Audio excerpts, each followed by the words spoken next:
हम राधा रानी के सजाती है। तो उस दृष्टिकोण से इस प्रकार हम इस निकुंज लीला और जो ब्रज की जो मधुर लीला, उज्जवल रस की लीला है, उसमें राधा रानी का सर्वतः उत्कर्ष। तो जो हमारी स्वामिनी है, उनके उत्कर्ष का चिंतन सतत, यही हमारा उल्लास है। और इसीलिए भावोल्लास रति को प्राप्त जो मंजरिया है, हमें भी उसी भाव के प्रति आकर्षण उत्पन्न कराना ही इसका एकमात्र प्रयोजन है इस अनुशीलन का। राधा रानी की हम सदैव पक्षपाती बनी रहेगी। हमारा हमारी जो रति है भगवान कृष्ण की अपेक्षा राधा रानी के प्रति हमेशा ही अधिक रहेगी। इसलिए राधा रानी के उत्कर्ष का ही चिंतन और लीला के अंतर्गत भी हमारी स्वामिनी के उत्कर्ष का निरूपण और उत्कर्ष,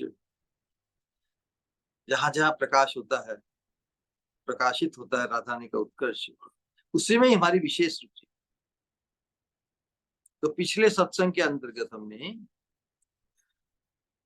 जो राधा रानी के, उसके पहले जो श्रीपाद सरस्वती की जो स्फूर्ति स्फूर्ति के अंतर्गत विराम, जो राधा रानी के चरणों की है ना, राधा रानी के चरणों की कृपा प्राप्ति की जो प्रार्थना की थी,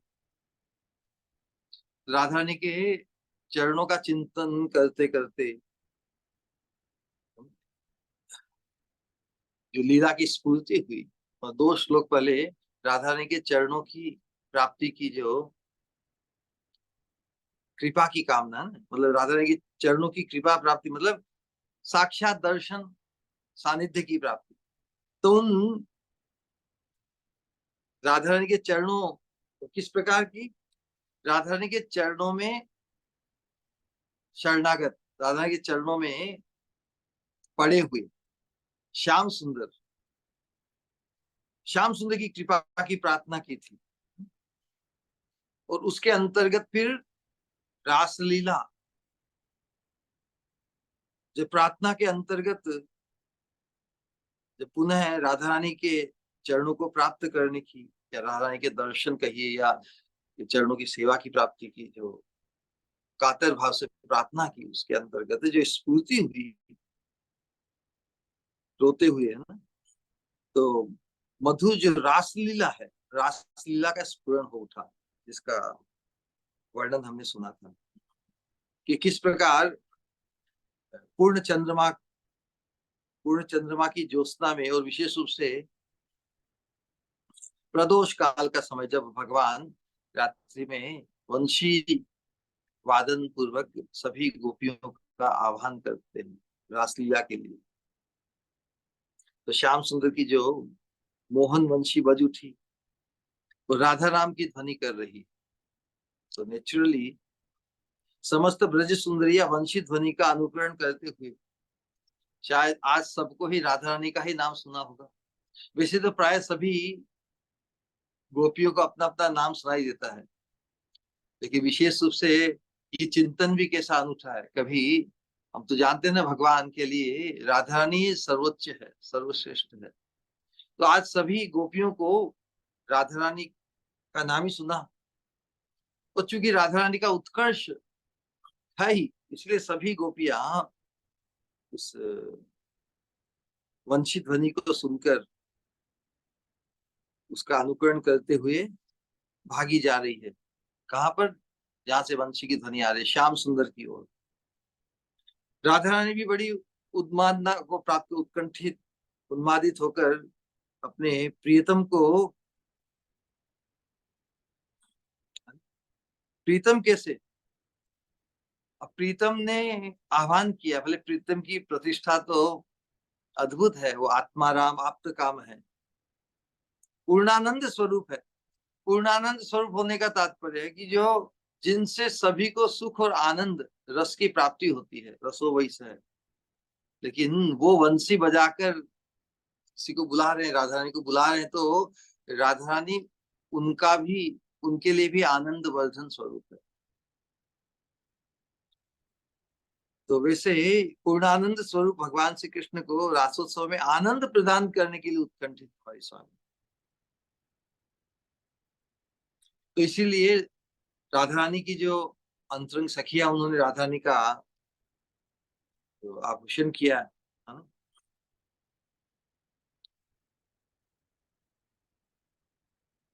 एक सेकंड।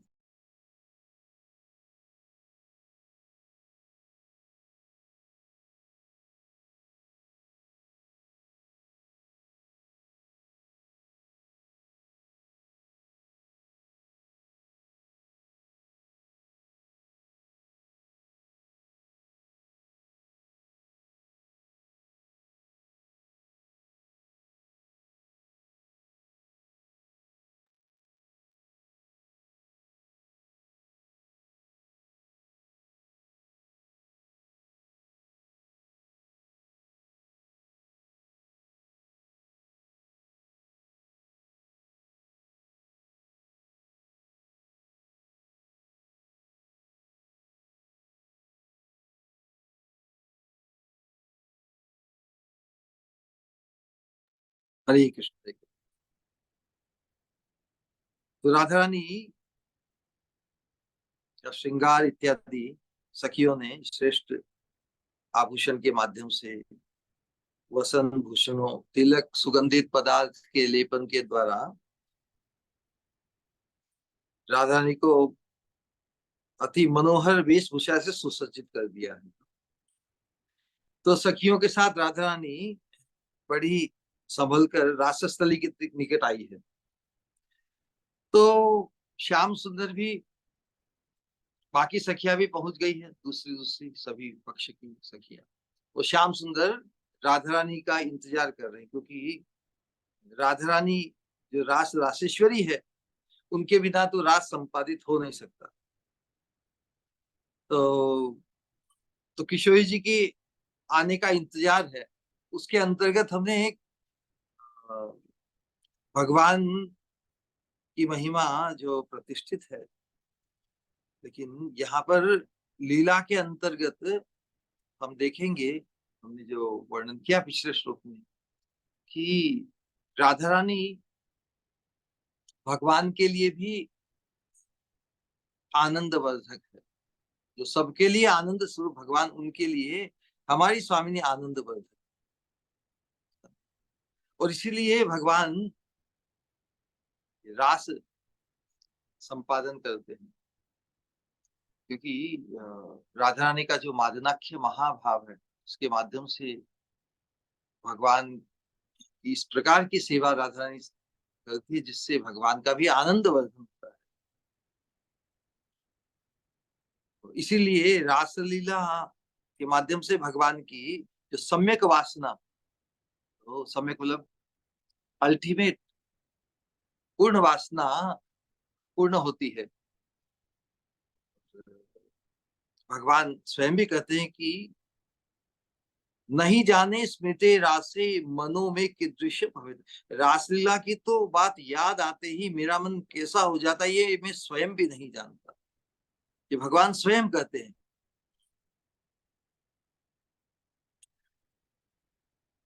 तो इससे हम समझ सकते हैं कि रासलीला कितनी महत्वपूर्ण है। जो स्वयं आनंद सिंधु भगवान है, उनके हृदय में भी रासलीला से आनंद तरंगे उठती। तो उसी सुख की अभिलाषा आनंद सिंधु भगवान स्वयं कृष्ण, और उनका आनंद वर्धन करने वाली रासलीला में जो जो भी, जिनका भी समागम सभी गोपियों का, और विशेष रूप से राधा रानी, हाँ, तो सभी ही उन आनंद सिंधु भगवान को सुखी करने की अभिलाषा रखने वाली सभी गोपियां भगवान को सुखी करने के लिए धावित हो रही है, इसलिए परमानंद में डूब रही है। तो भगवान की जो लादेनी शक्ति है, उसकी मूर्त विग्रह राधा रानी है। और राधा रानी जो आनंद शक्ति है, लादेनी शक्ति, उसका ही कायव्यू विस्तार रूप जो अनंत गोपियां हैं, ये सभी गोपियां उन भगवान का, उनका आनंद वर्धन करने के लिए अति आतुर और उन्मादित है, जो पूरे विश्व का आनंद वर्धन करते हैं। आनंद वर्धन प्रेम निकेतन कुल शरयोजक काम, है ना? भगवान कृष्ण का ही, लेकिन रासलीला में विशेष, रासलीला भगवान की भी आनंद वर्धन के लिए है, और इसलिए सभी गोपियां बहुत ही अधिक। इसीलिए रासलीला का जब भी वर्णन किया जाता है शास्त्रों में, तो वक्ता और श्रोता दोनों का जो हृदय है आनंद में डूब जाता है। डबल आनंद है, भगवान तो स्वयं आनंद रूप है, वो इधर यहाँ राधा रानी और गोपी यहाँ भगवान का आनंद वर्धन करने के लिए पूर्ण पूर्ण समर्पित है, पूर्ण आतुर है। तो वंशी के माध्यम से भगवान ने जो आह्वान किया है, वो किस प्रकार सभी श्याम सुंदर से मिलने के लिए धावित हो रही है, श्रृंगार के द्वारा अनेक प्रकार की तीव्र गति से हमारे राधा रानी भी द्रुत गति से धावित हो रही है अपनी सखी मंजरियों के साथ में। पूरा वातावरण, तो जो माहौल जिसका चिंतन हुआ था पिछले श्लोक में कि वंशी की नाच सुनकर सभी गोपियां आ गई, केवल राधा रानी और राधा रानी की संगिनी जो मुख्य सखियां और जो मंजरियां हैं, बस उनका आना ही बाकी रह गया। लेकिन जब तक राधा रानी उस स्थल पर नहीं पहुंचेगी तब तक रास प्रारंभ नहीं होगा। तो राधा रानी हमारी स्वामिनी की विशेषता है ना, इसी बात को समझना है। तो रसिक शेखर श्याम सुंदर भी हमारी स्वामिनी रासेश्वरी की प्रतीक्षा करते हुए अनेक प्रकार का जो नर्म वाक्य खिलवाड़ अन्य गोपियों के साथ कर रहे हैं।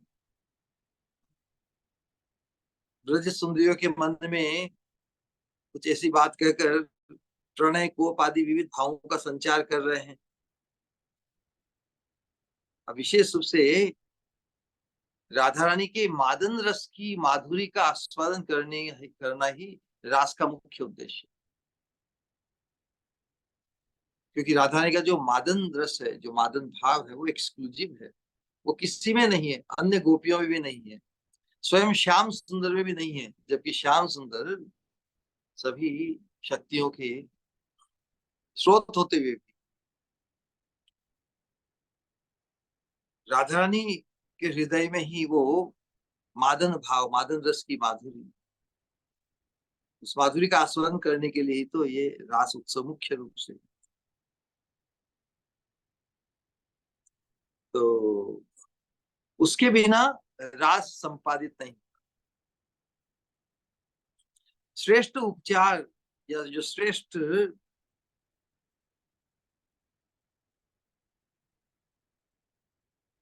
श्रेष्ठ कारण कहिए, मुख्य कारण कहिए रासलीला का, वो राधा रानी का मादन रस के कारण ही है। इसीलिए राधा रानी के बिना भगवान कृष्ण की जो वासना, जो इच्छा है, रासलीला की वासना पूरी नहीं हो सकती। क्योंकि सम्यक सार वासना कृष्ण रासलीला, रासलीला के अंतर्गत ही जो भगवान चाहते हैं कि राधा रानी का सर्वोत्कर्ष प्रकाशित हो, राधा रानी जो आनंद आस्वादन श्याम सुंदर कराती है वो और कोई नहीं करा पाता।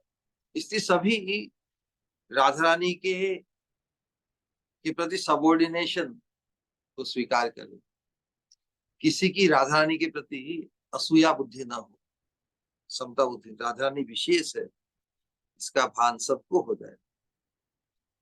इसीलिए रासलीला राधा रानी के बिना, ताहा बिनु, मतलब राधा रानी के बिना रासलीला ना ही भाई कि तो गोपी आनंद है। कोटि कोटि गोपियों के बीच में भी राधा रानी के बिना रासलीला भगवान को नहीं। राधा रानी जहां जहां भी रासलीला का चिंतन है, वहां पर हमारी स्वामिनी उसकी मुख्य धुरी है। और इसीलिए बीच में राधा रानी के साथ विलसित होते हुए भगवान नृत्य करते हैं, और चारों तरफ अन्य अन्य गोपियों के साथ भी भगवान अपना विस्तार करते, एक गोपी एक कृष्ण। और कहा जाए तो ये जो रासोत्सव का जो सौंदर्य है, उसके उस सौंदर्य को बढ़ाने के लिए, उस उत्सव के सौष्ठव की वृद्धि के लिए ही शतकोटि गोपियां आमंत्रित। वैसे तो राधा रानी अपने आप में ही पर्याप्त, फिर भी वो विभुरपि सुख रूप स्व प्रकाशोपि भाव, भगवान अपने आप में परिपूर्ण होते हुए भी क्षणम अपनी नहीं राधा कृष्ण यो रितेशा, एक क्षण भी जो राधा कृष्ण का जो विलास है, विशेष रूप से रासलीला के अंतर्गत इन सखी मंजरियों और अन्य गोपियों की बिना पूर्णता को, पुष्टि को प्राप्त नहीं कर। तो सखियों के साथ भगवान जब, और अन्य गोपियों के साथ भगवान जब आलाप कर रहे हैं अनेक भावों को जगाने के लिए, उसी समय राधा रानी आ गई है। राधा रानी उस रास मंडल की तरफ प्रवेश करी है अपनी सखियों के साथ, मंदिरों के साथ। तो श्याम सुंदर देख रहे हैं कि राधा रानी की जो अंग प्रभा से पूरा जो रास मंडल एकदम प्रकाशित हो गया, झिलमिला उठा है। राधा रानी का इतना प्रभाव है ही, तो इसे देख के सभी आनंदित, श्याम सुंदर विशेष आनंदित हुए। रासेश्वरी जो इस उत्सव की अधीश्वरी है, उनका शुभागमन हो गया है। तो रास रसिक ने परम समादर के साथ स्वामिनी को या अपनी प्राण प्रियतमा का अभिनंदन किया है। स्वामिनी का गौरव देख के किंकरी अति प्रसन्नित है, अति आनंदित है। तो जब ये श्रवण हम करते हैं, तो हमारी स्वामिनी का ही उत्कर्ष, हम स्वामिनी का ही गौरव सुनकर, देखकर, कि हम फूले नहीं समाते, हमें भी फूले समाना चाहिए। बस उसी सौभाग्य, अपनी स्वामिनी के उत्कर्ष को, गौरव को देखते देखते ही स्फूर्ति में पिछले श्लोक में विराम आ गया। तो श्रीपाद हाहाकार करते हुए प्रार्थना करते हैं कि अपनी स्वामिनी को मधुर रासोत्सव में प्रवेश करते हुए मैं कब पुनः देख सकूंगी।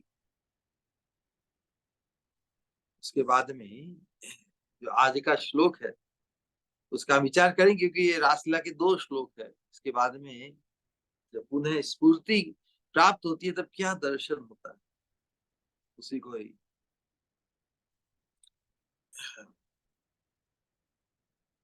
आज के श्लोक संख्या 114 में यही बात बताई है। कदा सुमणि किंकिणी वलय नुपुर प्रोल्लसन महामधुर मंडलाद्भुत विलास रासोत्सवे अपि प्रणयिनो बृहद भुज गृहीत कंठयो वयम वयम निज रसेश्वरी चरण लक्ष्म वीक्षामहे। अभी जो भाव बहुत गूढ़ है, लेकिन महत्पुरुषों गुरु गुरुओं की कृपा से उस भाव को समझकर उसके प्रति हमारा आकर्षण उत्पन्न हो कि चिंतन कितना गूढ़ है। वास्तव में स्फूर्ति में जब विराम आता है, तब बड़ी ही पीड़ा होती है। इस प्रकार भागवत में वर्णन है कि किसी महानिधि को, कोई मतलब कंगाल व्यक्ति को महान निधि मिल जाए, बहुत बड़ा धन मिल जाए, और फिर अचानक वो धन खो दे, तो उसका पूरा चित्त उसी खोए हुए धन में हो जाता है ना। उसी प्रकार स्फूर्ति में जब विराम आता है तो हाहाकार मच जाता है।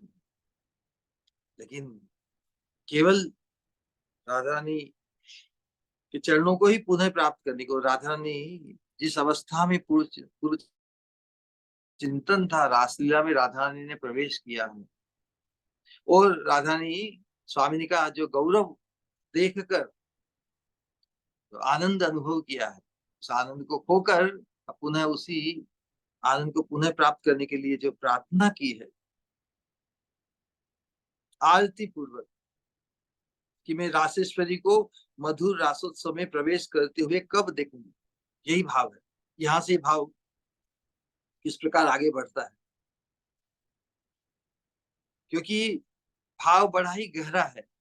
इसकी चिंतन को हमें समझना है कि शत कोटि गोपियों के बीच में अपनी स्वामिनी जो परमा गोपी है, परमा गोपी का जो उत्कर्ष देखकर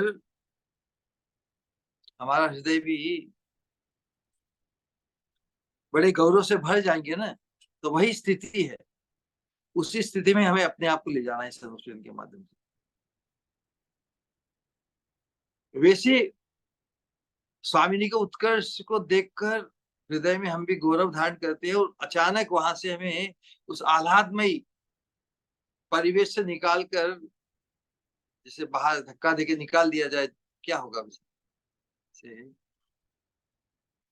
अति आनंदमय अवस्था, अमृतमय अवस्था को से निकाल कर मरु मरु अवस्था, मरुभूमि जैसे गिरा दिया गया होगी, ऐसा अनुभव होगा। तो वैसी अवस्था साधक की होती है। तो साधक दशा में भी जो प्रबोधानंद सरस्वती किंकरी है, उन्हें अपनी किंकरी होने का बड़ा ही तीव्र गुमान है, तीव्र अभिमान, आवेश है, आवेश। तो किंकरी होकर जिस सौभाग्य को प्राप्त किया, स्फूर्ति के अंतर्गत उस सौभाग्य से वंचित हो गए ना। तो वैसा ही है जैसे अमृत के कुंड से निकाल के किसने मरुभूमि में छोड़ दिया। उस अवस्था में तो अब मरुभूमि में तो कोई अमृत मिलने वाला नहीं है। तो वो सब राधा रानी के चरणों का चिंतन ही एकमात्र एकमात्र आश्रय रह गया। राधा रानी के चरणों को छोड़कर और किसी वस्तु की प्राप्ति से भी उनके प्राण शीतल नहीं हो सकते, और किसी स्थान पर नहीं। राधा रानी के चरणों की प्राप्ति के बिना और कहीं शांति समाधान नहीं हो सकता। इतनी ममत्व बुद्धि है इन किंकरियों की राधा रानी के चरणों के प्रति। इसीलिए तो रो रही है, कब देख पाऊंगी, कब देख पाऊंगी, कब तुम्हारे चरणों को वापस देख पाऊंगी।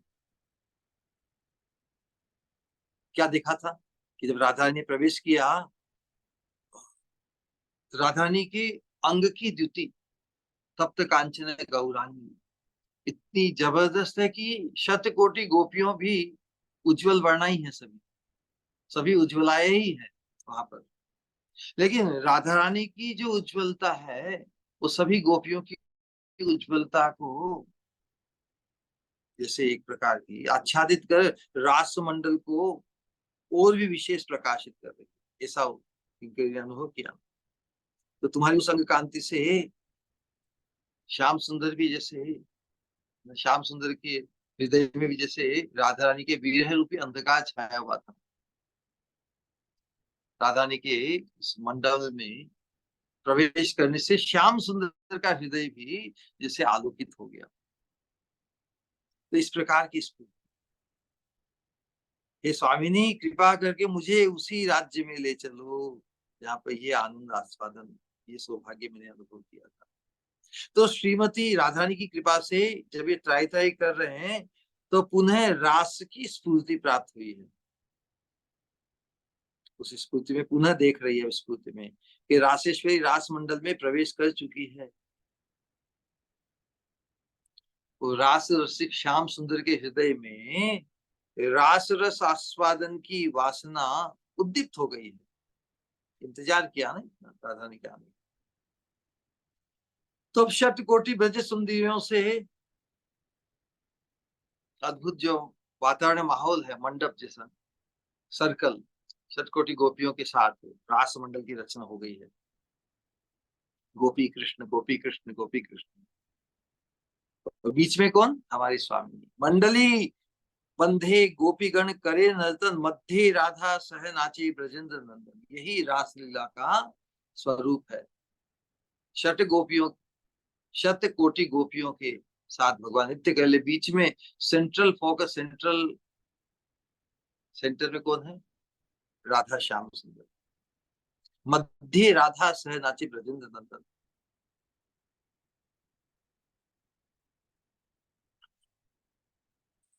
तो वास्तव में श्रृंगार रसराज के रूप में जो प्रतिष्ठित हमारे श्याम सुंदर है, वास्तव में इस रासलीला के माध्यम से ब्रज गोपियों की जो प्रेम माधुरी का आस्वादन करने के उद्देश्य से ही भगवान इस रास को संपादित करते हैं। ब्रज गोपियां और परमा गोपी राधा रानी अपने प्रेम द्वारा भगवान को आनंदित करना चाहती है। तो भगवान का स्वरूप है मद भक्तानाम विनोदार्थम। मद भक्तानाम विनोदार्थम करोमि विविधा क्रिया। भगवान तो जो कुछ भी करते हैं अपने अंतरंग प्रेमी भक्तों की इच्छा के अनुरूप ही उनका सब कुछ हलन चलन। भगवान भी कर्मणा मनसा वाचा सब कुछ अपने भक्तों की मनसा को पूर्ण करने के लिए ही करते हैं। तो ये हम समझ सकते हैं कि जो रसराज रूप जो साक्षात साक्षात मनमथ श्रृंगार मूर्ति स्वयं जो रसराज भगवान है, गोपियों की प्रेम माधुरी का आस्वादन करने की आकांक्षा को पूर्ण करने के लिए ही इस रूप में प्रकट होते हैं। तो अपने भक्तों की, गोपियों की, राधा रानी की आकांक्षा को पूर्ण करने के लिए ही रासलीला की के लिए उनकी प्रवृत्ति है। और भगवान स्वयं भी अति सुख का अनुभव करते हैं। इस प्रकार अपनी अंतरंगा प्राण प्रियतमा सबसे प्रिय, भगवान को सबसे प्रिय कौन है? गोपियां है, परमा गोपी राधा रानी। भगवान के अनेक रसों में, अलग अलग रसों में अनेक प्रकार के शुद्ध भक्त हैं। भगवान का सबसे अधिक आनंद वर्धन उज्जवल रस में प्रतिष्ठित तो ब्रज गोपियां हैं, राधा रानी है, वही करती है। भगवान भले ही आत्मा राम और आप्त काम है, फिर भी वो लुप्त हो जाते हैं प्रेमी भक्तों के प्रेम के भाव के प्रति। जैसे भंवरा होता है ना, भंवरा मधु या कमल के प्रति लुब्ध हो जाता है, तो मधु लुब्ध भ्रमर की तरह प्रेमी भक्तों के हृदय के विशुद्ध प्रीति रस निर्यास के आस्वादन के लिए ये कितनी इस प्रेम रस की जो भाषा बड़ी उत्कृष्ट है। मधु लुब्ध, मधु के प्रति लुब्ध जो भ्रमर है, तो भ्रमर के साथ भगवान की उपमा की है। तो भ्रमर यहाँ पे एक ही है, लेकिन प्रेमी भक्त मधु मधु स्थानीय है। प्रेमी भक्तों के हृदय में जो प्रेम रस उछाले ले रहा है, उसका आस्वादन करने के लिए उनके हृदय के विशुद्ध प्रीति रस निर्यास या प्रवाह का जो प्रीति रस प्रवाहित हो रहा है, उसका आस्वादन करने के लिए भगवान तो अनंत काल से व्याकुल है। इसीलिए ये जो लीलाएं हैं नित्य लीलाएं हैं, हमेशा ही भगवान जैसे व्याकुल रहते हैं। इसलिए रासलीला भी नित्य पता ही है।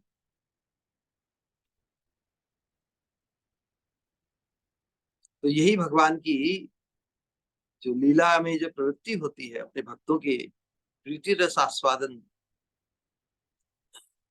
द्वारा, वो अपने भक्तों की वांछा पूर्ति करते हैं। तो सबसे अधिक जो प्रेमवती ब्रज सुंदरियों के मनोरथ की पूर्ति के लिए ही रासलीला का मुख्य प्रयोजन, तो इसी में उन्हें परम सुख भी मिलता है। तो ये परस्पर है।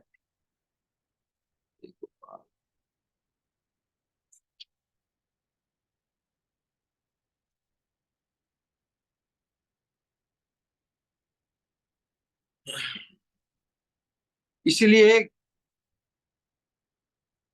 भगवान का यहाँ पर जो भक्त वात्सल्य गुण प्रकाशित होता है, भक्त वत्सलता, जिस भाव से भगवान को वो सुखी करना चाहते, उसके अनुरूप ही भगवान अपने आप को प्रकट करते हैं।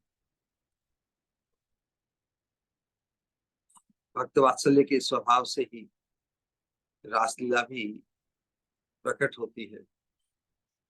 परस्पर को सुखी करने के लिए ये परस्पर व्याकुल है, ऐसी अवस्था रासलीला इसीलिए अद्भुत है। इसीलिए उनके बीच का जो विलास है वो भी अद्भुत है। तो यहाँ पर परस्पर को सुखी करने का जो उल्लास है, उसी के कारण ही जो रासलीला का चिंतन प्रभुतानंद सरस्वती कर रहे हैं वो विशेष है। रास मंडल में परम प्रिय भगवान श्री कृष्ण के साथ जो मिलित हो रही है ब्रज गोपियां, उनके श्रृंगार के अंतर्गत जो जो भी उन्हें श्रृंगार, नुपुर, चूड़िया या किंकिणी, नृत्य के समय ये सब जो ध्वनि करते हैं, तो ध्वनि से जो शब्द निकलता है वो भी कितना आनंददायी है। उसका चिंतन करते हुए हमारे आचार्यों ने, महत पुरुषों ने अनेक प्रकार का वर्णन किया है। हम तो अनुशीलन के अंतर्गत उन्होंने जो वर्णन किया है उसी का ही श्रवण करते हैं। करे कर मंडित मंडली माझ, करे कर मंडित, कर मंडित मतलब हाथ में जो मंडित जो आभूषण है, करे कर मंडित मंडली माझ, मंडली के बीच में नाचत नागरी नागर राज, गोपियां नागरी हैं और नागराज भगवान श्री कृष्ण है। बाजत कत कत यंत्र सुतान, कत कत राग मान करु गान, कंकण किंकिणी वलया निशान, अपरूप नाचत राधा कान, जनु नव जल धरे बिजुरी के भांति। जो अवस्था है कि भगवान भी तो हर गोपी के साथ एक ही घर विराजमान, तो जिसे नव जल धरे, नव जल धर अर्थात जो नए नए बादल, बरसाती बादलों के बीच में बिजुरी के भांति, बादल के बीच बिजुरी जिस प्रकार स्थापित है उसी प्रकार की अवस्था है। कह माधव दुहु एछन कांति, इस प्रकार की जो कांति प्रकाशित हो रही है, किस प्रकार की, देखा ना कि बिजली जब बादलों में चमकती है बड़ा अद्भुत है, लेकिन बिजली तो बिल्कुल आगंतुक क्षणिक होती है। तो विचार की उस दृष्टि से यदि लगातार बहुत बार कुछ लंबे समय तक वो गड़गड़ाहट के साथ बिजली चमकती है तो रोमांच होता है ना। तो विचार कीजिए, जो ब्रज सुंदरिया है वो राधा रानी है, वो तो स्थिर बिजली की तरह, स्थिर बिजली की तरह श्याम सुंदर घनश्याम नव जलधर के बीच में बिजलियां विराजमान है, स्थिर बिजली इस प्रकार की।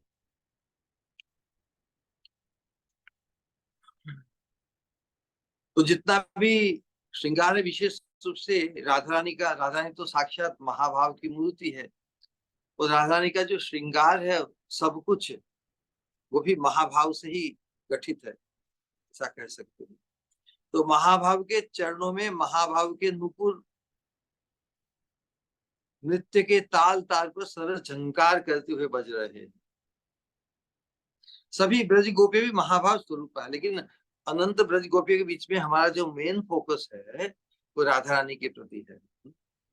दूसरी जगह महाभाव के हाथों में महाभाव के कंकण भी नित्य अभिनय के ताल ताल पर झंकृत हो रहे हैं, इसी ध्वनि शतकोटि गोप बालाओं के सम्मिलित होकर जो नुपुर और कंकण आदि के जो जो ध्वनि है किस प्रकार होगी, सुनने वाले के प्राणों को उन्मादित कर देंगे। तो श्याम सुंदर की अवस्था है। कोटि कोटि ब्रज गोपियां और राधा रानी भी अपनी महाभाव से प्रसूत जो उनके श्रृंगार है, हाथ के और चरणों में नुपुर, हाथ में कंकण आदि, इस प्रकार रास मंडल में जो ध्वनि जो सुंदर ध्वनि हो रही है, उठ रही है, कितना आनंद वर्धन कर रही है। रुनु रुनु रुनु रुनु झुनुनु झुनुनु झुनु, कर कंकण रण रणिया, झम झम झमक घाघर कटी किंकणी, कंकण झुमुर धनी धनिया। डगमग डगमग डंफ डिमिकी डिमी, पिपी पिपी वेणु निशाने, चलत चित्र गति नर्तन पद अति, माधव इह रस गाने। जो माहौल है थोड़ी हमारी चिंता में प्रवेश कर जाए, हम तो केवल प्रयास कर रहे हैं। महाप्रभु की अहेतु की कृपा, महाप्रभु का मनोभिष्ट ही जैसे मनोभिष्ट में हमें सम्मिलित करना चाह रहे हैं, तो हमें तो बड़े आनंद उत्साह से महाप्रभु के मनोभिष्ट में सम्मिलित होने के लिए बस तैयार रहना, उसमें पीछे हट नहीं कर रहे हम। इतना ही हमसे अपेक्षित है महाप्रभु को। तो कोटि कोटि ब्रज सुंदरिया नित्य कर रही है, किंतु हमारा रोल क्या है? हम दर्शन कर रहे हैं, बस यही मंजरी भाव की उपासना का यही है। बहुत बार वृंदावन में प्रकार कार्तिक महीने में गोपी गीत गाते हैं ना समूह में, तो गोपी गीत के जो उद्गार है वो गोपियों के, जो भगवान के साथ जिनकी स्वातंत्रमयी सेवा है, तो गोपी गीत सुनकर हम गोपियों के उद्गार, गोपियों के जो भाव, उसका श्रवण करते। वो हमारे उद्गार नहीं है, हमारा भाव नहीं है, वो हमारा भाव तो भावोल्लास रति है। गोपियां उनके अंतर्गत, फिर राधा रानी भी परमा गोपी है, तो राधा रानी भगवान के विरह में व्याकुलता जो प्रकाशित करती है, उसको सुनकर हमें उनके दिव्य भाव के प्रति आकर्षण होता है। हमारी स्वामिनी का भाव कितना उत्कर्ष को प्राप्त है। तो हमारा जो स्थान है, हमारा जो रोल है किंकरी का, किंकरी की दृष्टि किन पर है? कोटि गोपियों के नृत्य के बीच में भी हमारी दृष्टि रासेश्वरी हमारी स्वामिनी श्री राधा रानी के चरणों की ओर ही लगी हुई। वो राधा रानी जिनके सुमोह नृत्य, कंकण, किंकिणी, नुपुर के की ध्वनि से कौन उन्मादित है? श्याम सुंदर भी मोहित है, उन्मादित है। जिनकी रस माधुरी के आस्वादन के लिए ही, जिनकी रस माधुरी, राधा रानी का जो मादनाख्य भाव है, उसकी रस माधुरी के आस्वादन के लिए ही रासोत्सव का अनुष्ठान है। अब देखिए, सभी गोपियां जो लादिनी शक्ति का ही काव्य विस्तार है, तो सभी लादिनी शक्ति ही है, आनंद आनंद शक्ति ही है सभी ब्रज गोपियां, नो डाउट अबाउट इट। और सभी गोपियां भी रास रसिक श्याम सुंदर को आनंद प्रदान कर रही है, तथापि उसके बावजूद भी रासेश्वरी श्रीमती राधा रानी के रस परिवेशन करने का जो चमत्कार है वो अति विलक्षण है। अनंत गोपियों, कोटि गोपियों के बीच में भी भगवान मोहित हमारी स्वामिनी के प्रति है। तो स्वामिनी के इस प्रकार की गौरव को देखकर किंकरी का हृदय भरा हुआ है। वो किंकरी कौन है? पर प्रबोधानंद सरस्वती है, लेकिन वो किंकरित्व हमें भी प्राप्त होने वाला है। तो इस प्रकार का जो अनुशीलन है, हमें अपने उस होने वाले सौभाग्य से परिचित कराने के लिए, ऐसा हमें समझना है। तो वे रासेश्वरी राधा रानी, वही तो श्याम सुंदर की भी ईश्वरी है ना। श्याम सुंदर की ईश्वरी है और हमारी भी ईश्वरी है। उस दृष्टिकोण से श्याम सुंदर के साथ हमारी सजातीयता है। अपनी ईश्वरी के उत्कर्ष को देखकर बड़ा गौरव अनुभव कर रही है। इसलिए जो श्लोक में निज ईश्वरी शब्द से जो संबोधन किया, परम निज रसेश्वरी चरम लक्ष्मी भिक्षा में कब देखूंगी, भले ही जो वर्णन किया कि उत्कृष्ट मणिमय किंकिणी वलय नुपुरों की ध्वनि से भरे महामधुर रास मंडल में अद्भुत रास विलास उत्सव में प्रणयी श्री कृष्ण के विशाल भुज दंडों को कंठ में धारण करके भी केवल हम निज रासेश्वरी श्री राधा के चरण चिन्ह कब देखें। तो यहाँ पर जो जो जो प्रार्थना या जो आशा व्यक्त की है, जो माहौल है बड़ा गहन है। क्योंकि जो किंकरियां है कभी भी श्याम सुंदर के द्वारा आलिंगित होकर श्री कृष्ण के विशाल भुज दंडों को कंठ में धारण करके भी हम केवल निज रसेश्वरी राधा के चरण चिन्ह कब देखेंगे, उनका ही चिंतन का विचार है।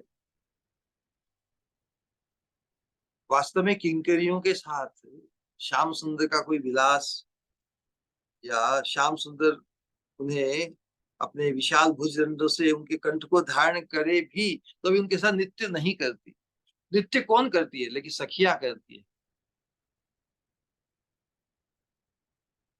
तो सखियों की अनुगामी है ना ये किंकरियां, इसलिए सखियों का जो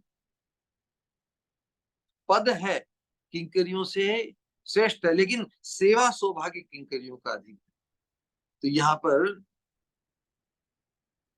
उस सेवा सौभाग्य के प्रति ही इनकी दृष्टि है, इसलिए सखियों का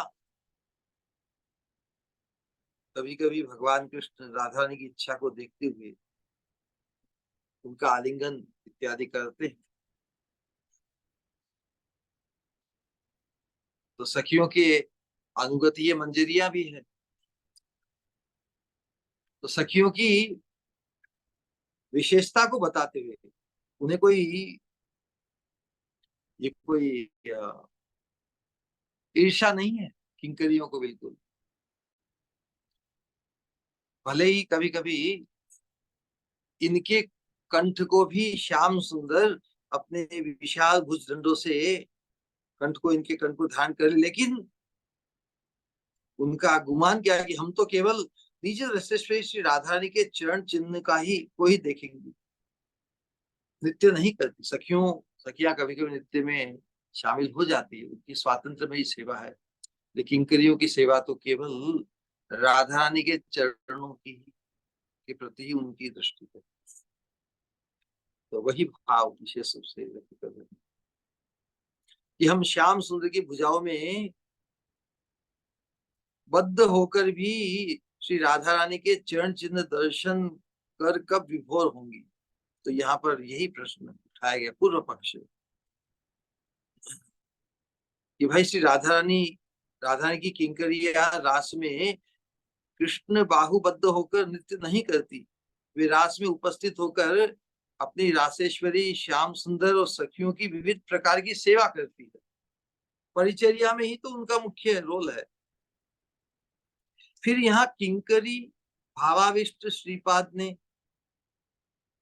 मतलब प्रबोधानंद सरस्वती भावाविष्ट में यह बात कैसे कर रहे हैं कि हम श्याम सुंदर की भुजाओं में बद्ध होकर, ये कैसे बताए? तो ये प्रश्न उठ सकता है ना। तो इसका उत्तर यही है कि रास में भगवान कृष्ण के द्वारा बाहुबद्ध होकर किंकरियों का नृत्य भले ही न हो, सखियों का नृत्य होता है। ललिता विशाखादि सखियां राधा माधव के निकट रहकर श्री कृष्ण द्वारा गृहित कंठा होकर नृत्य करती है। कारण राधा रानी की इच्छा।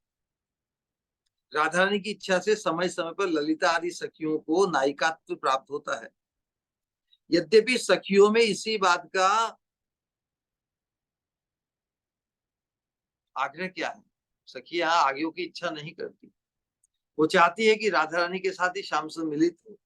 तो इसलिए कहा यद्यपि सखियों में इसी बात का समधिक आग्रह रहता है कि श्री कृष्ण के साथ स्वयं अंग संग न कर श्री राधा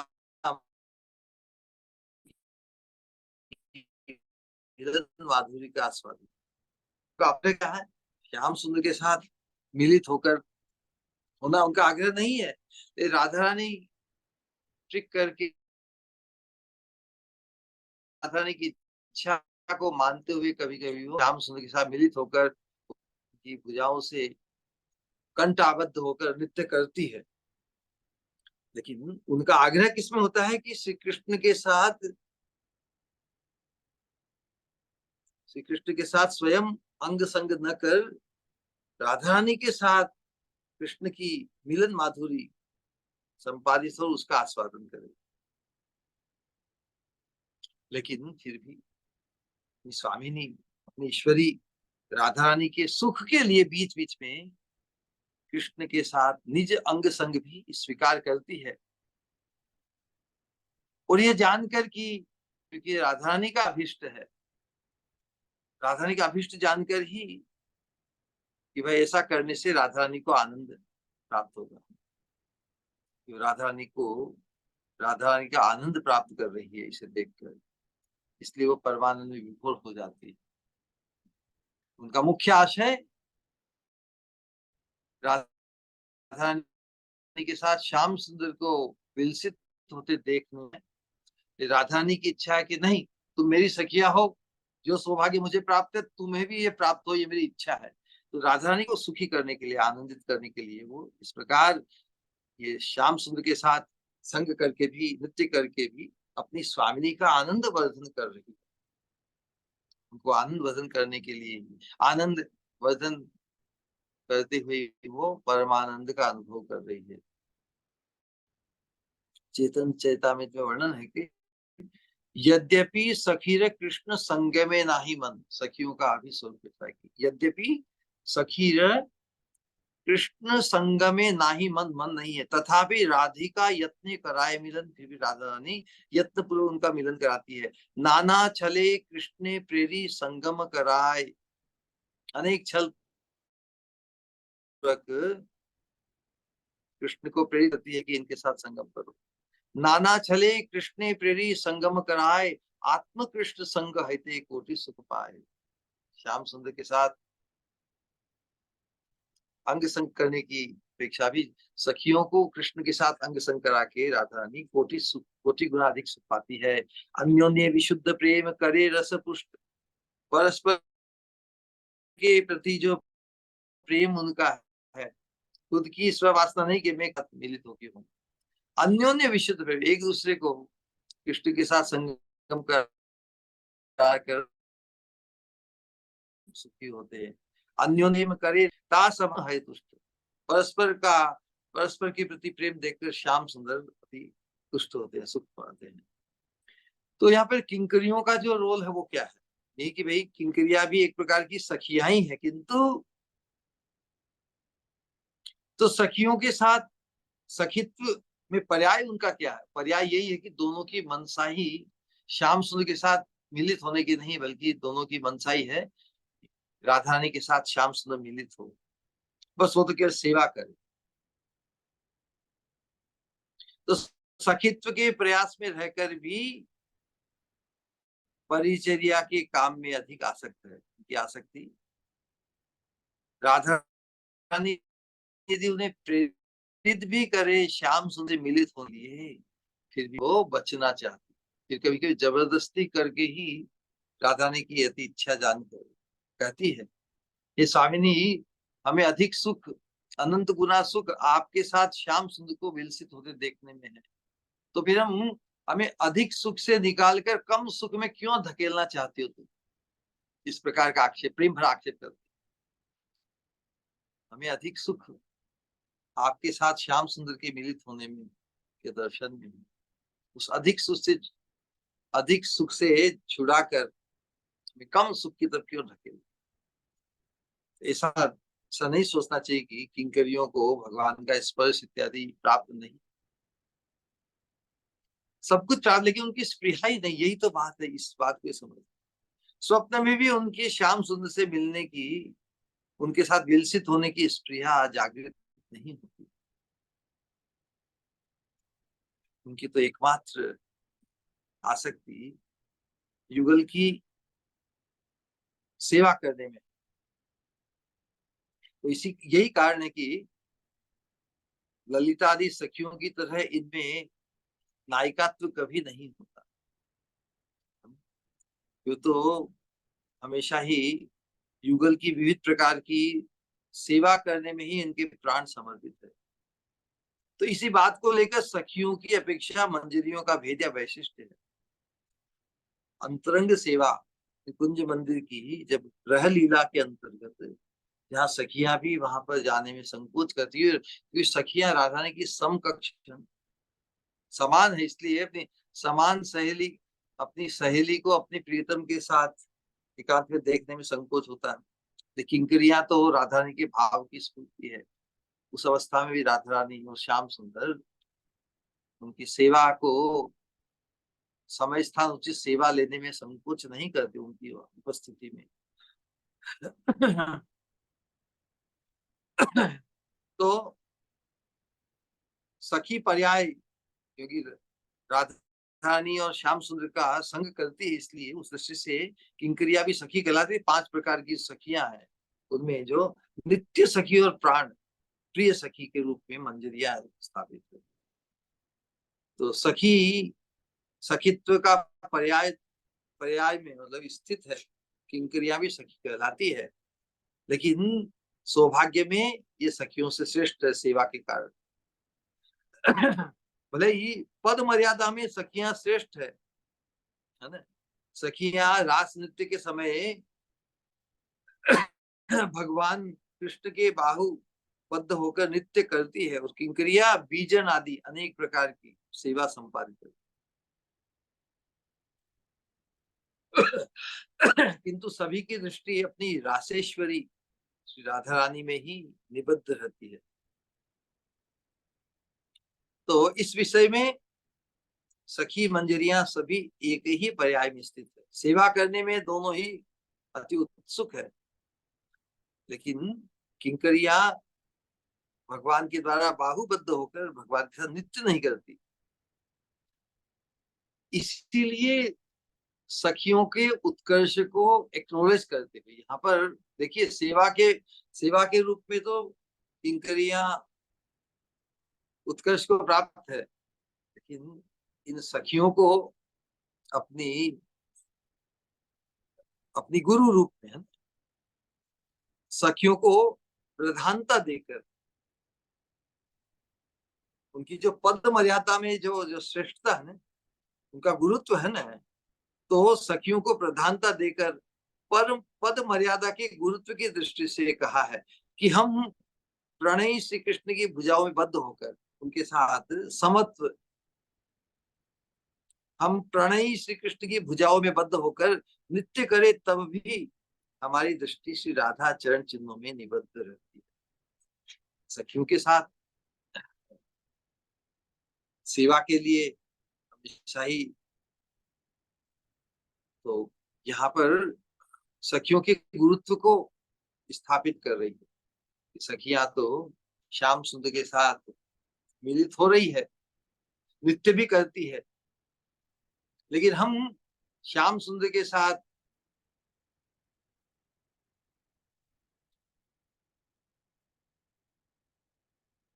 भुजाओं में बद्ध होकर भी नृत्य नहीं करते, सखियां नृत्य करती है।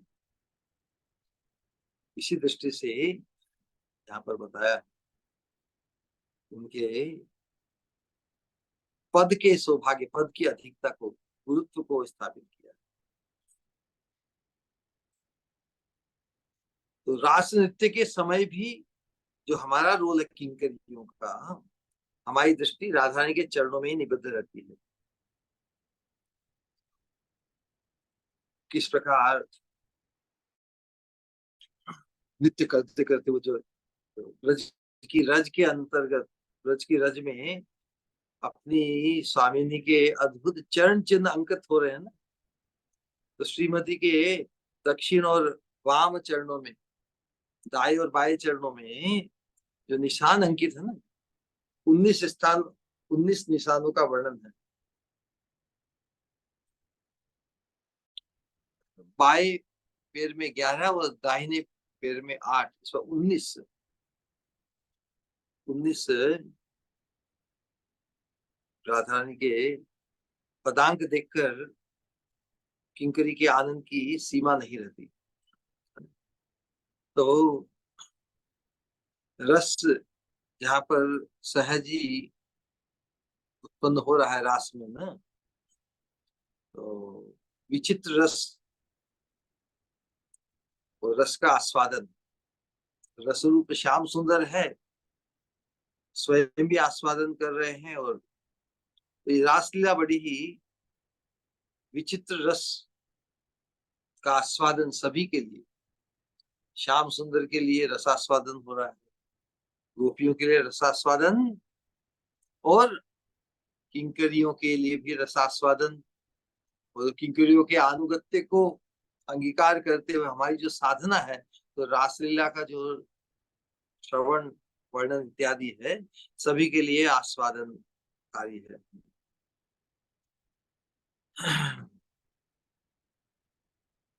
भले ही सभी ब्रज सुंदरिया विचित्र रस माधुरी को प्रकाशित करते हुए रास रसिक श्याम सुंदर को अतिशय आनंद प्रदान कर रही, किंतु उस रस समूह की जो अधीश्वरी है वो हमारी स्वामी श्रीमती राधा रानी। तो किंकरी ने ये बात अनुभव की है साक्षात। अति उत्कृष्ट सभी ब्रज सुंदरियों अपने प्रयास से श्याम सुंदर को आनंद कर रहे हैं, लेकिन सबसे अधिक आनंदित, सबसे अधिक वशीभूत, या कहिए विमोहित, मोहित राधा रानी के प्रति ये दर्शन साक्षात कर रही है।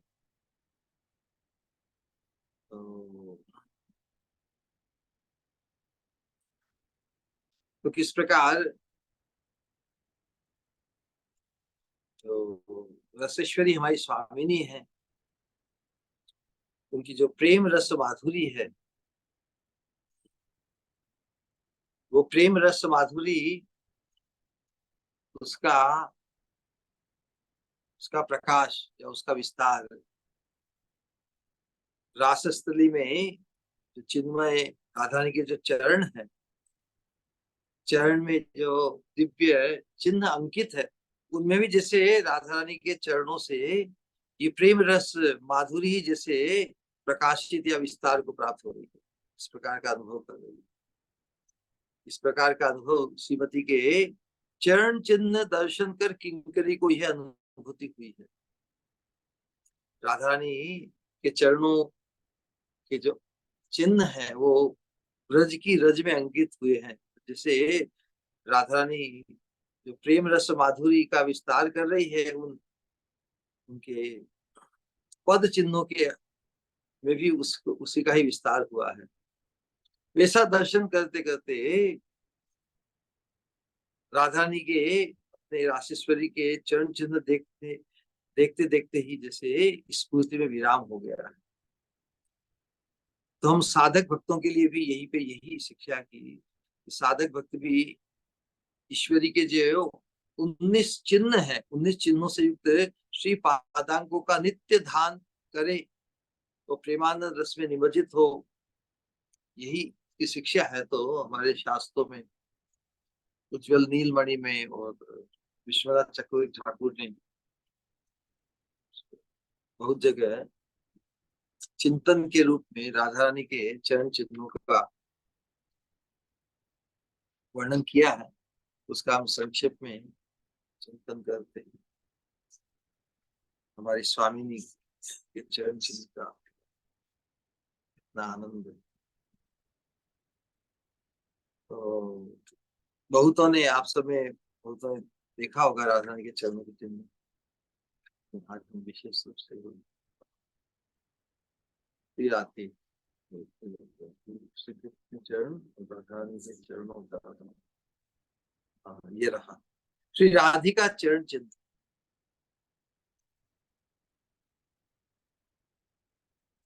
छत्रारी भज वल्ली पुष्प बलयान पद्मोध्व रेखांकुशान अर्धिन्गुंच यवंच वाम मनुया शक्तिम गदा चंदनम वेदी कुंडल मत्स्य पर्वत दरम धत्तेन धत्तेन्द्र सभ्यम पदम ताम राधाम चिरम उनविंशति, चिरम उनविंशति मतलब 19 महालक्ष्माची तांघ्री भजे।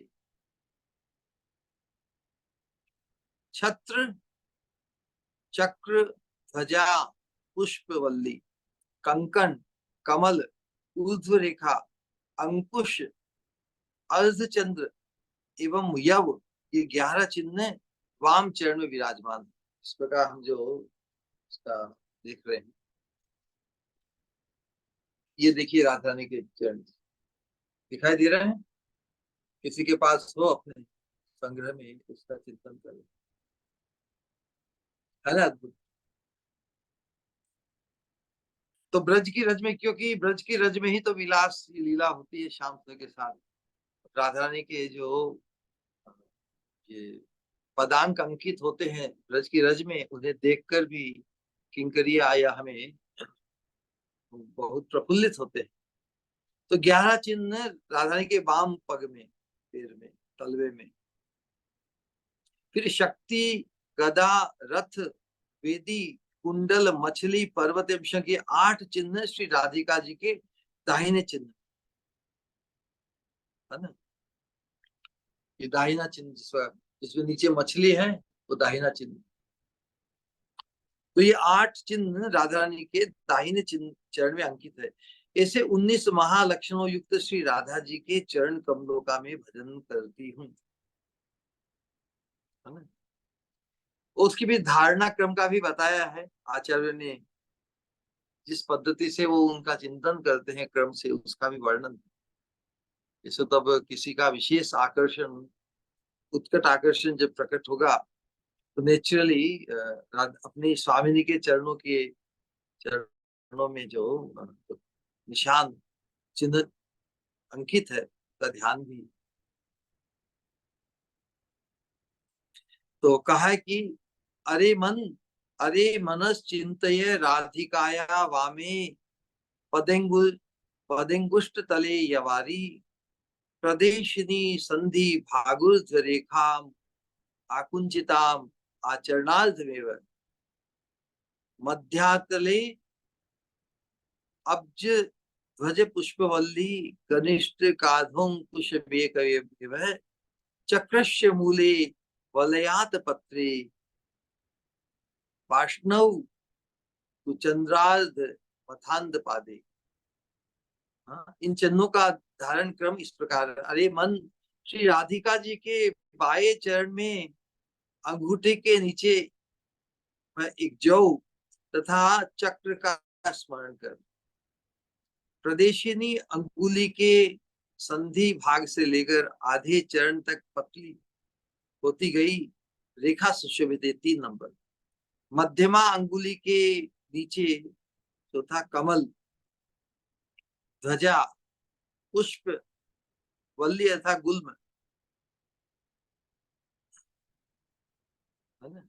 ये 7 हो गए ना।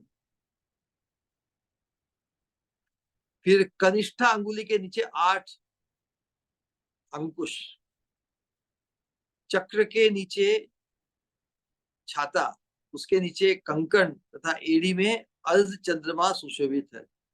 राधिका जी के बाएं चरण में ये 11। उसके बाद में जो दक्षिण चरण है उसका चिंतन। पार्ष्णव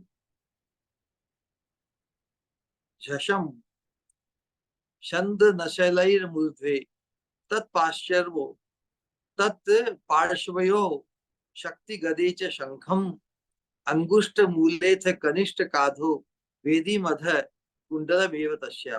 दाहिने चरण कमल की एड़ी में प्रथम मछली, उसके ऊपर रथ है, उसके ऊपर पर्वत है, रथ के पार्श्व में एक और शक्ति है, तो दूसरी ओर गदा, ऊपर शंख है, अंगूठे के मूल में कनिष्ठ अंगुली के नीचे वेदी तथा उसके नीचे कुंडल सुशोभित। इसका 8 है। वास्तव में रासलीला के अंतर्गत विशेष रूप से जब राधा रानी की अनुगामिनी बनकर, अथवा जिस प्रकार राधा रानी जब को लेकर भगवान अंतर्ध्यान हो गए, फिर गोपियां भगवान का अन्वेषण जो कर रही थी ना, अन्वेषण करते तो उन्हें सभी गोपियों को, तो यहाँ पर जो राधा रानी का जो वैशिष्ट्य है और किंकरियों की सेवा सौभाग्य जो वैशिष्ट्य, उसका ही निरूपण श्रीमद् भागवतम के माध्यम से करते हैं कि जब भगवान को ढूंढते हुए गोपियां कृष्ण के चरण चिन्ह है ना, उनको देखकर ब्रज गोपियों तो पहचान गई, क्योंकि उनकी मुख्य सेवा भगवान के चरण चिन्हों की है ना, सेवा भगवान के चरणों को सहलाती है, उनका चिंतन भी करती है, देखती है। तो भगवान के चरण चिन्हों को देखने में तो कुछ देर न लगी, क्योंकि श्री कृष्ण के चरणों में ध्वजा आदि चरण चिन्हों की सर्व प्रसिद्धि थी। भागवत में सर्वत्र ही देखो ना, ये जो हम अनुशीलन कर रहे हैं राधा रस सुधा निधि के माध्यम से, ये वास्तव में भागवत से परे का है, या भागवत का बहुत गुह्य गुह्य सेक्शन है, जहाँ पर राधा रानी भी गुह्य रूप में प्रकट है, गुह्य रूप में ही वर्णित है।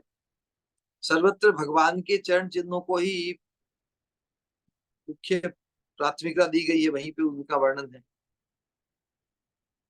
श्री कृष्ण के चरणों का। तो भगवान श्री कृष्ण के दाहिने चरण में 11 निशान है, 11 अंक है, 11 चिन्ह, और बाएं में 8 है, उसी प्रकार 19 है। दोनों राधा कृष्ण के दोनों के ही चरणों में 19 है। श्याम सुंदर के दाएं पैर में 11 निशान है, और बाएं में 8 है। राधा रानी के बाएं में 8 है, और दाहिने में 8, बाएं में 11 है और दाहिने में 8 है, इस प्रकार दोनों में। तो लेकिन फिर देखा उन्होंने कि श्री कृष्ण के चरण चिन्हों के साथ एक रमणी के पद चिन्हों को भी ब्रज गोपियों ने देखा। उनको देखकर, उनको देख के कौन पहचान गया होगा बताओ? जो राधा रानी के पक्ष की गोपियां, जो सखियां है और मंजरिया, यहाँ पर ये बहुत अद्भुत चीज है। उस रमणी के पद चिन्हों को देखकर भी दूसरी पक्ष की गोपियां, राधा रानी के पक्ष के अतिरिक्त दूसरी पक्ष की गोपियां कोई पहचान नहीं पाई, इसलिए उन्हें, अरे ये श्याम सुंदर, ये कौन सी गोपी को वो पहचान नहीं पा रहे हैं, ये राधा रानी को लेके अंतर्ध्यान हो गए भगवान, ये पहचान नहीं पा रहे हैं दूसरी गोपियां। लेकिन जो राधा रानी के पक्ष की गोपियां हैं,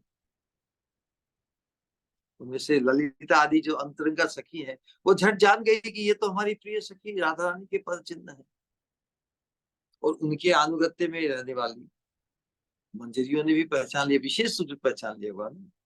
तो सखी मंजरियों का जो राधा रानी के प्रति जो उनका सानिध्य है, और जो उनके हृदय का जो आशय है, उसमें एक रूपता है। दोनों ही राधा श्याम सुंदर को ही मिलित देखने में ही उनकी स्प्रिया है, स्वयं श्याम सुंदर मिलित होने की उनकी स्प्रिया नहीं। लेकिन किंकरियों में उसमें यही कि किंकरिया राधा रानी की अति अंतरंग होने से संकोच नहीं है, सखियों के साथ संकोच है, इसलिए सेवा सौभाग्य की दृष्टि से किंकरियों का अति उत्कर्ष है सखियों की अपेक्षा।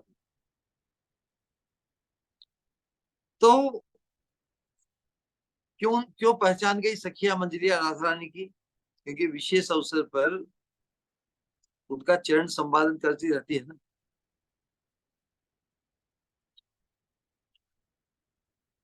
तो रास उस अवस्था में क्या होता, उस रहस्य को गोपियों के बीच में उजागर नहीं किया। तो कह सकते थे ना कि ओ हमारी स्वामिनी के चरण चिन्ह है ये, हमारे स्वामी का उत्कर्ष। वो नहीं चाहती, नहीं चाहती थी कि उनके उनके बोलने से किसी को भी, ऑलरेडी वो इतनी पीड़ित है, इतनी व्यथित है श्याम सुंदर के विरह में, उनको और पीड़ा पहुंचाई जाए। इसलिए उन्होंने इस रहस्य को गोपियों की भीड़ में उजागर नहीं किया। बस इतना कहा, इतना कहा कि भाई निश्चय ही भक्त दुखारी श्री कृष्ण इस भाग्यवती रमणी द्वारा आराधित हुए, अनया आराधितो नूनम भगवान हरि ईश्वर, यन्नो विहाय गोविंद प्रीतो याम अनयद्र है। तो राधा रानी के चरण चिन्हों का वर्णन इसीलिए हमने वाचा, क्योंकि भागवत में स्पष्ट उसका वर्णन नहीं है। तो जो सखी मंजरियों को ही प्राप्त है, तो जो सखी मंजरियों के आनुगत्य धर्म में प्रतिष्ठित है हमारे आचार्य, उनके आनुगत्य की परंपरा में हमें भी राधा रानी के चरण चिन्हों के चिंतन का आज सौभाग्य प्राप्त हुआ है। तो यही कहना है कि रासलीला के अंतर्गत जो सुख संपादित हुआ, श्याम सुंदर का सुख, गोपियों का सुख, हमारी स्वामिनी का और स्वामिनी के अनुगत किंकरियों का, हम सब का भी आज रासलीला के चिंतन में सुख संपादित हुआ। तो इस विन विन सिचुएशन, तो किसी तरह हम इस परम परमोत्सव रूप रासलीला में हमारे रोल, हमारे अधिकार, हमारे सौभाग्य को उजागर करने के लिए, सौभाग्य प्राप्त करने के लिए सानुगत्य धर्म से हमारा भी अनुप्रवेश हो, ऐसी अभिलाषा हम सभी के लिए व्यक्त करते हुए आज अपनी वाणी को हम विश्राम देते हैं। किसी का कोई प्रश्न या जिज्ञासा हो तो ये सहज सबको बोध होता है ना कि ये राधा रस सुधारी के माध्यम से सहज ही अपनी नितांत अयोग्यता का बोध हमें होता है। नितांत अयोग्यता का बोध ही हमें महाप्रभु की जो अहेतु की जो कृपा अधिकार में हमें प्रविष्ट कर, कृपा अधिकारी बना देगी। यही है, यही इसका आधार है। हमारे जीवन में कभी भी किंचित भी योग्यता का अधिकार, योग्यता का विचार कभी भी उसका उसका जो बीज है वो प्रस्फुटित न होने पाए, इसका ही विचार रखना है। फिर हम उस कृपा धारा में अवगाहित हो ही जाएंगे, कृपा धारा में हम डूब ही जाएंगे एक न एक दिन। बोलिए हरे कृष्ण कृष्ण कृष्ण हरे हरे, हरे राम राम राम। कोई कुछ कहना चाहे तो आनंद है। कार्तिकेय कहिए। प्रणाम श्री गुरु। बड़ा सुंदर प्रवचन श्री गुरु। और जैसे आपने अंत में कहा, ये तो हमारे लिए, सबके लिए विन विन सिचुएशन है कि राधा रानी की किंकरत्व प्राप्त करना। और आपके आपके सत्संग के माध्यम से श्री गुरु बस इसी चीज की अब उपेक्षा रखते हैं। यही इस चीज का काफी स्मरण होता है कि बस हम भी कैसे इस भाव को हमारे अंदर ला सकें। एक श्री गुरु, इस भाव के में छोटा सा एक सवाल था श्री गुरु। जब जब हम श्रीमती राधा रानी की सेवा करते हैं, जैसे सुनने में आता है कि श्री कृष्ण पूर्ण रस मूर्ति, और उस रस मूर्ति का आस्वादन पूर्ण रूप से श्रीमती राधा रानी करती हैं, और जब हम उनका किंकरत्व प्राप्त करते हैं तो हमको भी उस रस का अनुभव होता है। तो श्री गुरु, हमको इस रस का अनुभव किस तरह से होता है?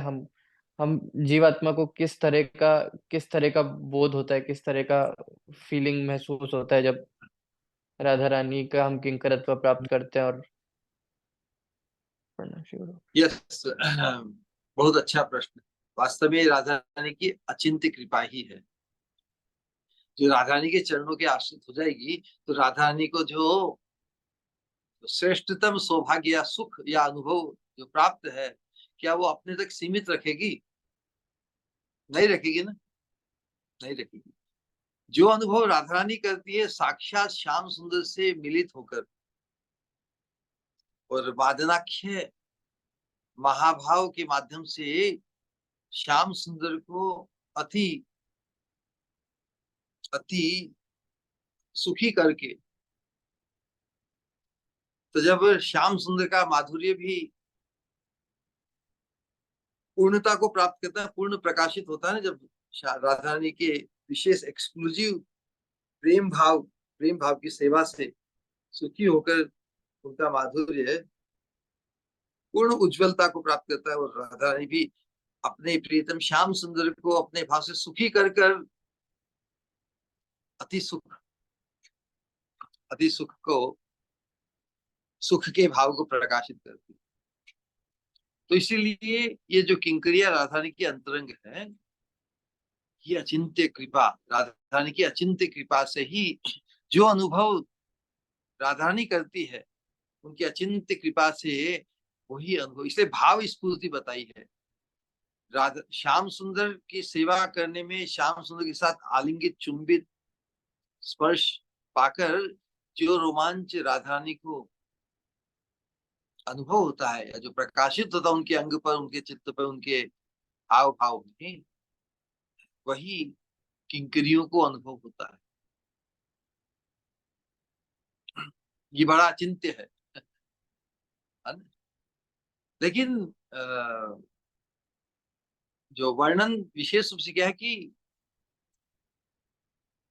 जब कृष्ण रस अमृत राधा रानी पर स्प्रिंकल होता है, स्प्रिंकल ना, सिंचित होता है, तो उसे उसे देखकर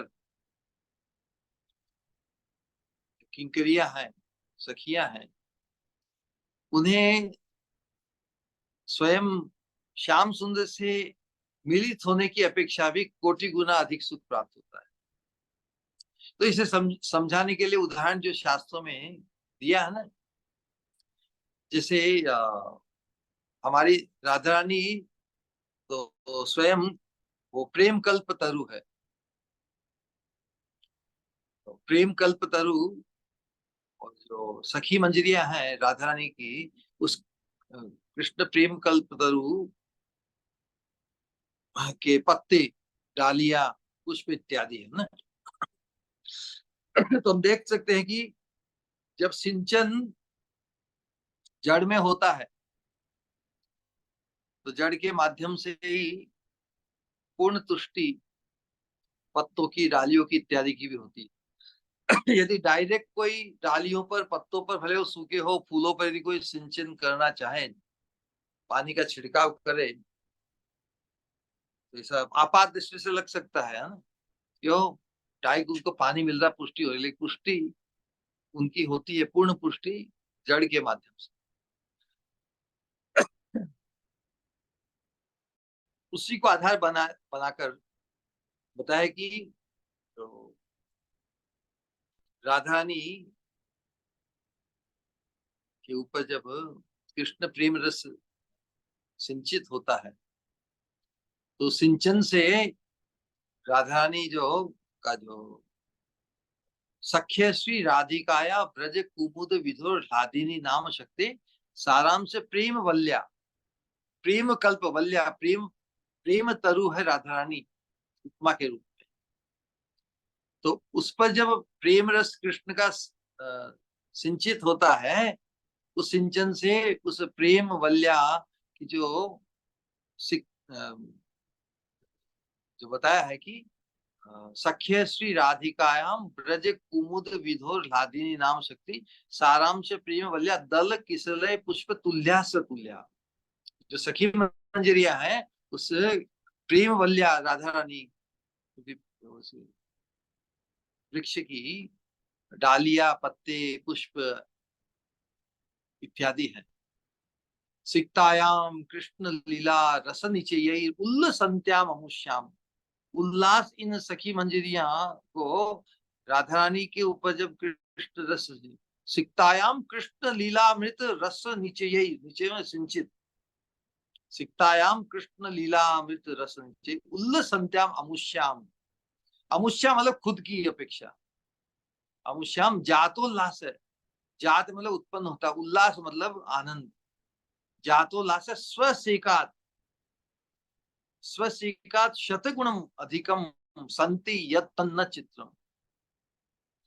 खुद के ऊपर कृष्ण रस स्प्रिंकलित हो, मतलब खुद के साथ कृष्ण का संगम हो, उससे जो सुख होता है उसकी अपेक्षा कोटि गुना सुख हो राधा रानी जब श्याम सुंदर से मिलित होती है, कृष्ण रस से उनके ऊपर सिंचित होता है, उसे देखकर होती है। तो ये अनुभव से बताया जाता है कि ऐसा नहीं है कि किंकरियों को श्याम सुंदर के साथ मिलित होने का अवसर नहीं मिलता, तो उन्हें स्पृहा ही नहीं होती। क्यों? क्योंकि श्याम सुंदर से मिलित होकर उन्हें जितना सुख मिलता है, उसकी अपेक्षा राधा रानी के साथ श्याम सुंदर को मिलित देखकर उन्हें कोटि गुना सुख। सिक्तायाम कृष्ण लीला अमृत रस निचये उल्लसंत्याम अमुष्याम जातोल्लास शतगुणम अधिकम संति यत्तत्न। इसमें कोई अचंभे की बात नहीं, इसमें नथिंग। तो इसीलिए उन्हें अधिक सुख राधा रानी और श्याम सुंदर की विलास माधुरी को देख के ही होता है। खुद के साथ श्याम सुंदर से विलसित होने में उन्हें इतना सुख नहीं मिलता। तो इसी उसे समझाने के लिए मैं स्पोर्ट्स का एग्जाम्पल देता हूँ ना। कोई sport at very high level जा रहा है, उसके जो खिलाड़ी कितने उत्कृष्ट, जो कंपटीशन है वो कितना जबरदस्त, उसे उस हाई लेवल के कंपटीशन को देखकर व्यक्ति, हम जो साधारण दर्शक है उसको देख के रोमांच पाते हैं ना। उस रोमांच में इतने रोमांच हो जाते हैं कि अपने खुद का खेलना भूल जाते हैं, छोड़ देते हैं। कोई हमें आग्रह करके भी कहे कि चलो हम खुद खेलते हैं हम क्या उससे पीछे हट नहीं करेंगे। तो उसी प्रकार कोई राधा श्याम सुंदर के विलास को देखकर, जो सुपरलेटिव हीरोइन और हीरोइन है उनके विलास को देखकर फिर कोई हमें कोई आमंत्रित भी करे कि चलो आओ हम खुद भी खेलते हैं, चलो खुद भी रास करते हैं श्याम सुंदर के साथ इत्यादि, उसमें कोई स्प्रिया नहीं रहेगी। रहेगी क्या? कोई चित्र नहीं। ये not at all amazing, not at all astonishing. यहाँ भी संसार के स्तर पर परमार्थ के मार्ग में भी कोई ऐसा विचार करे कि मुझे श्याम सुंदर मेरे प्रियतम बने या श्याम सुंदर मेरे पति बने, मेरे तो गिरधर गोपाल दूसरों ने कोई। ये सौभाग्य है, अल्टीमेट नहीं है। अल्टीमेट सौभाग्य तो है जिसमें हमें राधा श्याम सुंदर की विलास माधुरी का अनुभव राधा रानी की अचिंत्य कृपा से प्राप्त हो। हम राधा रानी की इतनी अंतरंग बने कि उनकी सेवा सौभाग्य, दर्शन सौभाग्य, विलास माधुरी का, प्रेम माधुरी का आस्वादन हमें प्राप्त हो। सेवा सौभाग्य प्राप्त करके हम सर्वोत्कृष्ट अधिकार अधिकार को प्राप्त करें, जो अधिकार को सखियों को भी नहीं प्राप्त। राइट। जी श्री गुरु, बड़ा बड़ा अच्छा एक्सप्लेनेशन। और ये जो एग्जाम्पल है आपका क्रिकेट मैच वाला, बहुत जबरदस्त लगता है श्री गुरु। एकदम एकदम क्लियर क्लियर हो जाता है कंसेप्ट। हमने ऐसा श्री सोचा, गुरु एक छोटा ऐसा ऐसा ऐसा ऐसा जी श्री गुरु। ऑब्सेशन देखा है बहुत से लोगों में। हम भी हमेशा चिंतन ही होता था कि कब बाद का, है ना, ऑब्सेशन होता है ना। तो उसी प्रकार ये जो मंजरी भाग की उपासना में चिंतन है, कब नेक्स्ट लीला होगी, कब होगा, और कब कब स्केड्यूल है उनका, कब मिलना है, कब बिछुड़ना है, इत्यादि सब ये चिंतन ओतप्रोत हो जाता है। क्योंकि आत्मचिंतन छूट जाता है। मतलब अपना खुद का सेल्फ सेंटर्डनेस उसमें पूर्ण रूप से उससे मुक्त हो जाता है। राधा राधा श्याम सुंदर का चिंतन, उनका जो विलास, उनका मिलन, उसके लिए जितनी भी अटकलें, जो हमारा रोल है उसमें ही हम इतने खोए रहते हैं कि अपना स्वतंत्र चिंतन, स्वतंत्र सुख का विचार ही छूट जाता है। हाँ, क्या प्रश्न था, बोलो। धन्यवाद श्री गुरु। एक थोड़ा हल्का सा, एक छोटा सा प्रश्न और था श्री गुरु। कई कबार श्री गुरु सत्संग में सुनने में आता है, जैसे ना आपके सत्संग के मध्य से गुरु तत्व का महत्व समझ में आता है, गुरु गुरु महाराज। पर कभी कभार और सत्संग में सुनने आता है, जैसे बोलते हैं कि गोलोक वृंदावन धाम की प्राप्ति के लिए श्री गुरु का होना कितना अनिवार्य है। पर फिर दूसरी जगह उदाहरण देते हैं अजामिल की कथा का, बोलते हैं देखो अजामिल को गुरु महाराज की जरूरत नहीं पड़ी, और वैकुंठ लोक में इस वजह से जाने में श्री गुरु की जरूरत नहीं होती, बिना श्री गुरु के भी वैकुंठ लोक की प्राप्ति हो जा सकती है। तो पता नहीं श्री गुरु कितना सही कितना गलत, आप मार्गदर्शन करें। देखिए, अजामिल को जब महत पुरुषों का संग हुआ ना, विष्णु दूतों का संग हुआ, तो महत महत पुरुष गुरु रूप है, फिर भी साक्षात उनका आश्रय उन्हें, वो साथ उनके नहीं जा सके, क्योंकि भगवान की इच्छा थी कि ये उसका भजन शुद्ध हो ना। भगवान के नाम की महिमा से वो परिचित हुए, और अब नाम की महिमा जानकर अब नाम के विरुद्ध काम नहीं करेंगे।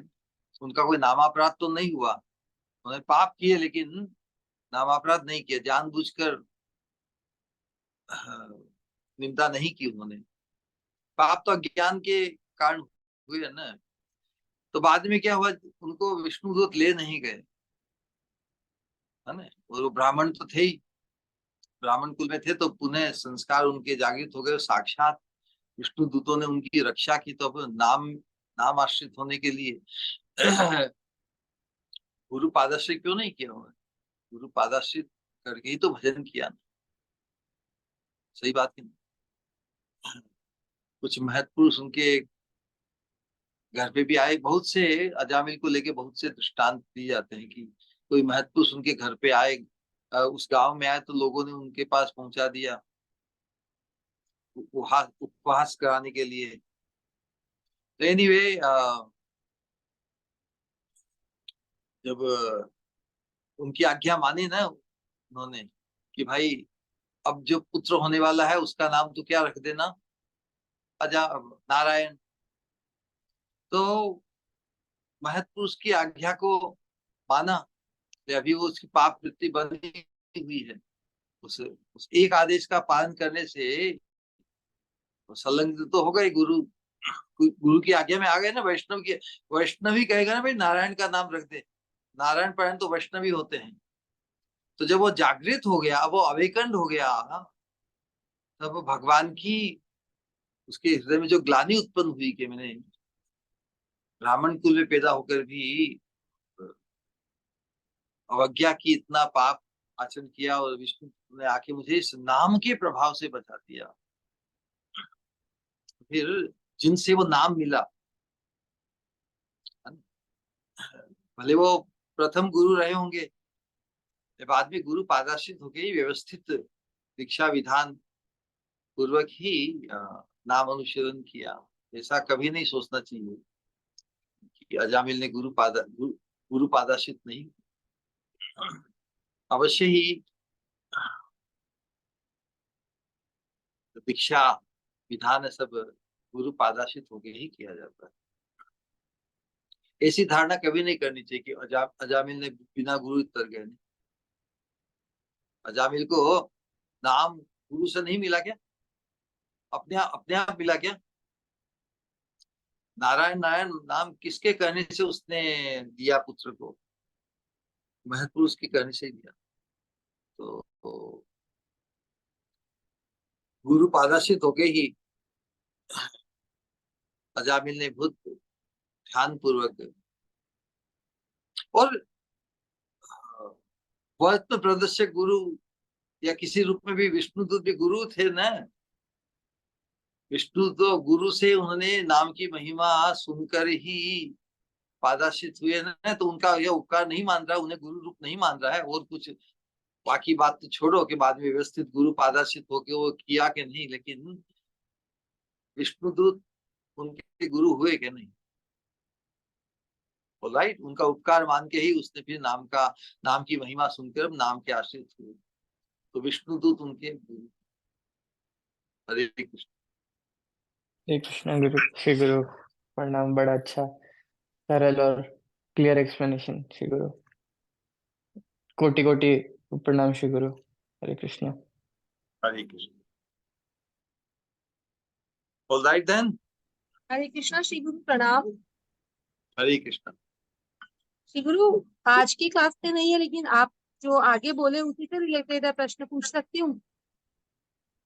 आप कुछ और किसी का नहीं तो पूछो। श्री गुरु आप कहते हैं कि जब श्री गुरु में प्रियता बुद्धि आती है तो श्री गुरु कृष्ण रूप में भासते हैं, जब प्रियतर बुद्धि आती है तो स्वामिनी के रूप में भासते हैं, और जब प्रियतम बुद्धि आती है तब श्री गुरु किंकर के रूप में दिखते हैं, भाषित होते हैं, मतलब शिष्य को। तो श्री गुरु ये स्टेजेस है या ये एक स्टेगनेंट पोजीशंस है? मतलब अगर किसी को कृष्ण रूप में दिख रहे हैं तो वही दिखेंगे, या कोई ये आगे आगे बढ़ने वाली, स्वतः बढ़ने वाली स्टेजेस है? चेतन चेता में बताया कि दीक्षा गुरु केत जानी कृष्ण रूप, शिक्षा गुरु केत जानी कृष्ण स्वरूप। स्वरूप करने से उनकी महिमा का बोध होता है ना, और रूप करने से उनका ही विशेष आविर्भाव है ना। तो दीक्षा गुरु भी हमारे प्राइमरी शिक्षा गुरु भी होते हैं। तो उस दृष्टिकोण से गुरु को स्वरूप, कृष्ण का स्वरूप और कृष्ण का रूप दोनों ही माना है। अब जहां तक तुम्हारा प्रश्न है, ये उत्तरोत्तर उत्कृष्टता की तरफ ले जाने के लिए है। उपनिषद का विचार है, यस्य देवे परा भक्ति यथा देवे तथा गुरौ तस्यैते कथिता ह्यालता प्रकाशन्ते महत्।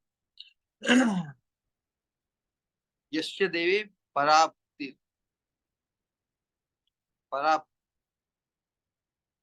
उत्कृष्ट, हाईएस्ट। परा भक्ति के अनेक अर्थ होते हैं, लेकिन जैसी भक्ति, जैसी उच्चतम भक्ति भगवान के प्रति व्यक्त होती है, वैसी ही भक्ति, वैसी परा बुद्धि। भगवान पूज्य है ना, इष्ट है। इष्ट बुद्धि जिस प्रकार भगवान के प्रति होती है, वैसी ही इष्ट बुद्धि यदि श्री गुरु के प्रति हो किसी की, गुरु स्वरूपतः भगवान का सेवक ही है। सेवक होते हुए भी शिष्य के लिए सेव्य है। तो श्री गुरु में इष्ट बुद्धि होने से कहा कि तस्यैते कथिता ह्यालता प्रकाशन्ते महात्मा। सभी वेद शास्त्र का जो रहस्य है वो प्रकाशित हो जाता है। अर्थात वेद शास्त्र का रहस्य क्या है कि हमारा जो गंतव्य है, त्यक्ता देहम पुनर्जन्म नैति मामेति सोजन, भगवत प्राप्ति का जो रहस्य है, भगवत प्राप्ति की जो कुंजी है, मोक्ष द्वारम अपावृतम, मोक्ष द्वार खुल जाता है। स एव साधुषु कृतो मोक्ष द्वारम अपावृतम। तो भक्ति अर्थात आसक्ति ना, यस्य देवे भक्ति, भक्ति अर्थात आसक्ति, प्रीति भाव, उसका प्रथम अंकुर आसक्ति। तो वैसी ही भक्ति या प्रीति महत्पुरुष गुरुदेव के प्रति हो तो भगवत प्राप्ति निश्चित हो जाती है। भागवत का ये श्लोक है, तीसरे स्कंद के 25वें अध्याय का 20वां श्लोक। प्रसंगम अजरम पाशम आत्मनः कवियो विदुः स एव साधुषु कृतो। जैसी अनुरक्ति हम संसार में किसी के प्रति देखते हैं, होती है ना, वैसी ही अनुरक्ति किसी साधु के प्रति, साधु यहाँ करने से गुरु स्थानीय है। साधुषु तो मोक्ष द्वार में पावित, क्योंकि साधु से भगवान का पार्षद जन रूप में ही भासेगा, प्रिय लगेगा। जैसे नारद मुनि किसी के जीवन में यदि मिल जाए तो कि नारद मुनि इज नॉट इक्वल टू भगवत प्राप्ति। जिसे नारद मुनि मिल गए हो, ऐसी आस्था, ऐसा किसी को एहसास हो जाए तो क्या उसके लिए भगवत प्राप्ति या कुछ रहस्य रह जाएगा?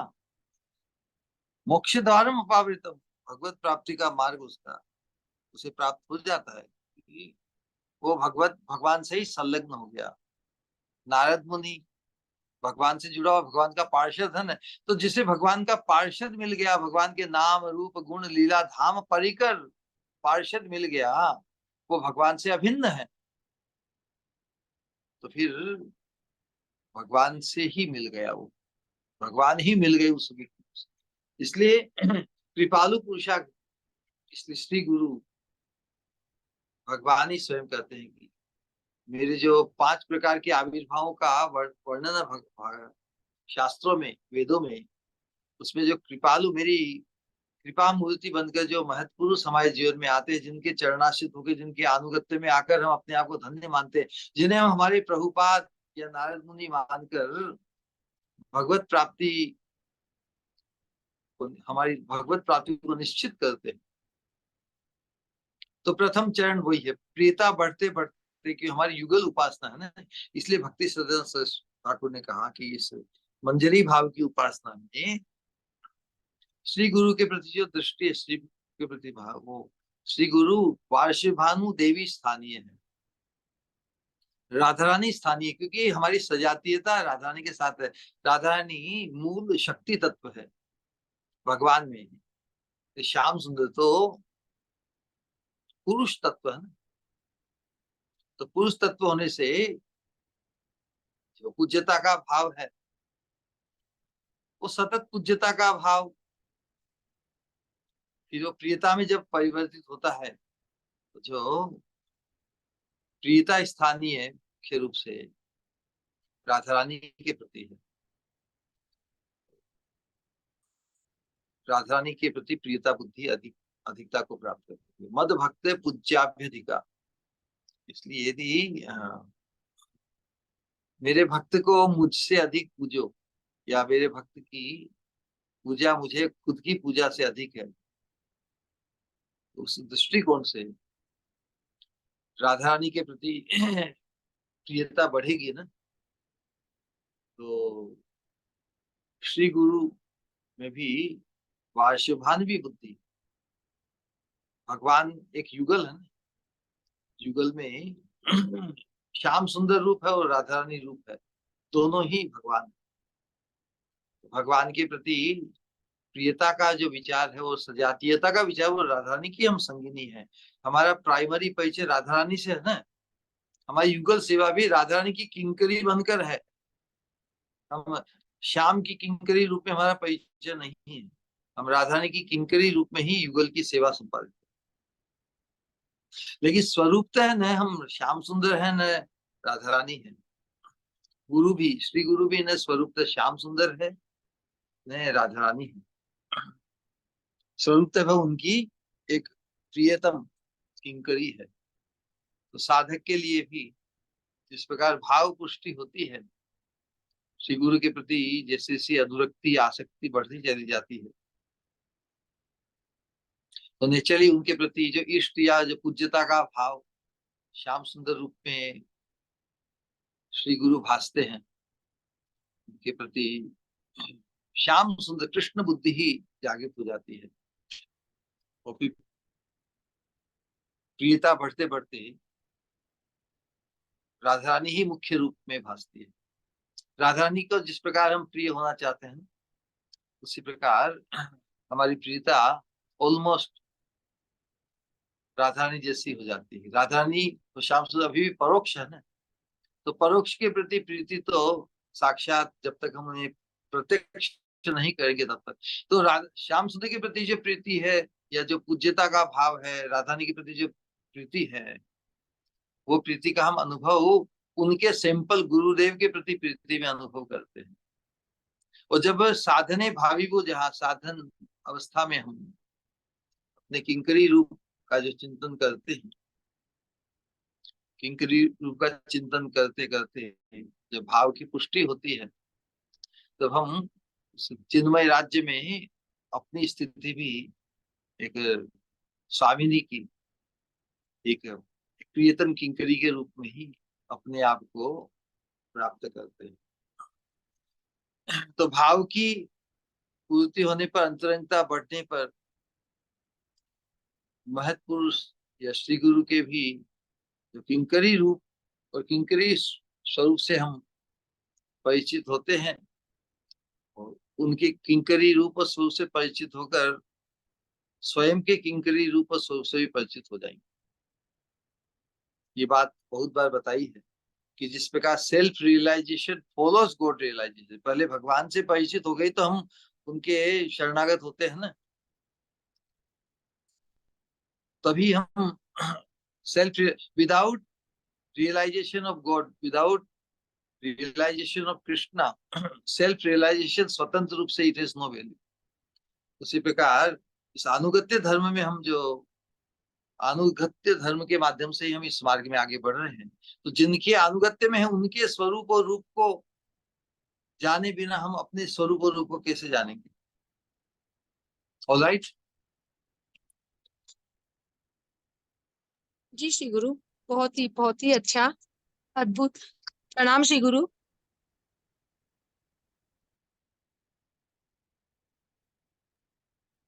प्रणाम श्री गुरु। ठीक है, श्री स्वामिनी मते अस्तु। ऑलराइट, किसी का कोई और सवाल या कुछ कहना चाहते हैं तो प्लीज।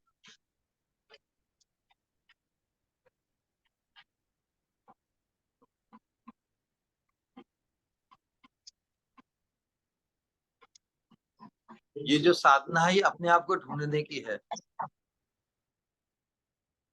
तो जो अपने आप को ढूंढना चाहता है उसे, उस व्यक्ति को पहचानना होगा जिसने अपने आप को ढूंढ लिया है।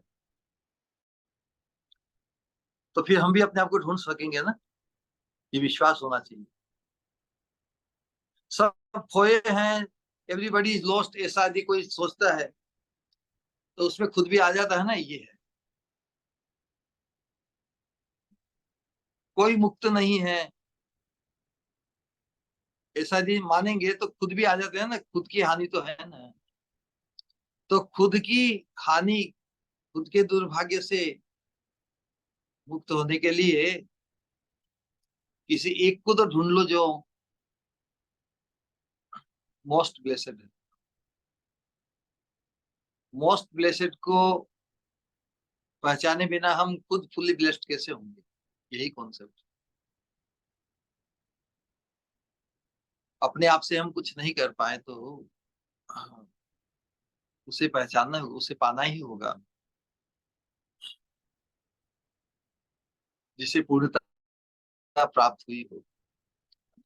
तो मुक्त पुरुष को पहचानना होगा यदि हम खुद मुक्त होना चाहें। मुक्त पुरुष को पहचाने बिना हम अपने प्रयास से मुक्त नहीं हो सकते। मुक्त पुरुष के अनुगत्य में आके ही हम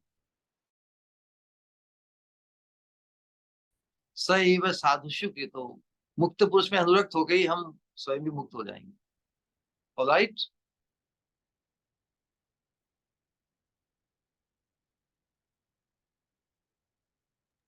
जी श्री गुरु, बहुत बहुत धन्यवाद।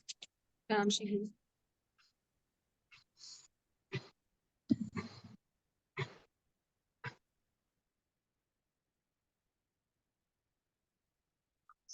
बोलिए हरे कृष्ण कृष्ण कृष्ण हरे हरे, हरे राम राम राम निताय गौर प्रेमानंदे, हरि हरि। प्रणाम श्री गुरु। हरे कृष्णा। हरे कृष्ण। सवाल तो नहीं है, बस कुछ कहना था, 2 लाइन कहूँ? कहो। सबसे पहले तो बिल्कुल हर बार की तरह जो भी आप राधे श्याम के बारे में जिस तरह से आप कहते हो इतना अद्भुत होता है कि सही में समय का बिल्कुल भी भान नहीं रह जाता कि आप अब एंडिंग, मतलब अपरेंटली एंडिंग की तरफ जा रहा है। अ, जो अभी आपने सवाल का जवाब, जो सखी के सवाल का जवाब दिया, वो भी इट्स सो कि जब तक किसी के प्रति ये एहसास नहीं होता फुल्ली ब्लेसेडनेस का, जब तक हम किसी को इतना ब्लेसेड अनुभव नहीं करते, तब तक हम कैसे हम कैसे मुक्त हो सकते हैं। इस पर हमेशा यही याद आता है, जैसा कि आप हमेशा एक उदाहरण देते हो कि जब कीचड़ में कोई पैर अटका हुआ है तो वो जब तक कोई हाथ पकड़कर ना निकालेगा तब तक वो कैसे निकल सकता है बाहर। तो मानो इन हर एक सवालों का जवाब, या जो जाने कितने, ऐसा लगता है कितने सवालों की एक भूल भुलैया सी जो जीवन में थी कि कहाँ क्या कैसे। पर श्री गुरु, सच पूछो तो आपको सुनने के बाद और उसके बाद मानो हर एक सवाल की गुत्थी खुद ब खुद जैसे कोई सुलझती जाती है आपकी कृपा से। जैसे उन सवालों की जो भूल भुलैया से उसमें से निकालने का मार्ग आप इस तरह से बताते हो कि फिर लगता ही नहीं है कि इतने सारे ऐसे ना जाने कितने सवालों में हम हमेशा घिरे हुए रहते हैं। लहरी, सच पूछो तो जो स्वामिनी के चरणों का आकर्षण, जो आपने कहा कि किंकरियों के ज, जब वो उत्कट आकर्षण हृदय में अनुभव होगा, जाने कब, यह तो पता नहीं। पर हाँ, जिस तरह से ये कहते हो आप, या तो स्वामिनी के राधे श्याम का किंकरियों का, या राधे श्याम का जो एहसास जो आपके कमल मुख से श्रवण करती हूँ, तो वो हर एहसास जाके आप ही में आकर रुकता है शिव।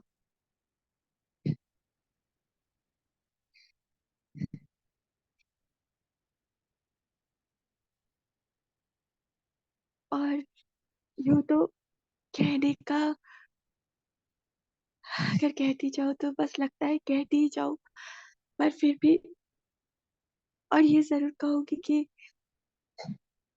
आज की और ये 3 दिन जो आपने शेयरिंग की, जो निर्णय जो आपने लिया, इट्स सो अमेजिंग। मतलब ऐसा लगता है, मतलब जो हर कल्पना से, मतलब जहाँ हमारी हमारी कल्पना जहाँ खत्म होती है, हमारी सोच जहाँ खत्म होती है, वहां आपकी स्टार्ट होती है। इतना कि मानो ऐसा लग रहा था कि हम 3 दिन आपको श्रवण नहीं कर पाएंगे। खैर, उस 3 दिनों की कमी तो कमी लगेगी ही हमेशा ही, पर जो आपने ये कृपा, जो अपनी कृपा बरसाने का ये जो हमें जो हमें जो सौभाग्य दिया है, इसके इसके लिए जितना भी धन्यवाद कहूँ वो कम है। ऐसा लगता है जैसे कोई लगातार जो इन सब, जो अमृत वाणी का, जैसे कोई जो जो समूह आप एक के बाद जो एक, मानो उन सबको संजोकर, जैसे बोलते हैं ना कि वो फ्यूचर के लिए कि कुछ संभाल के रख लेते हैं ताकि वो उस वक्त, तो मानो ऐसा ही लगता है कि इन एहसासों को, इन इन पलों को मानो समेट कर रख लूं।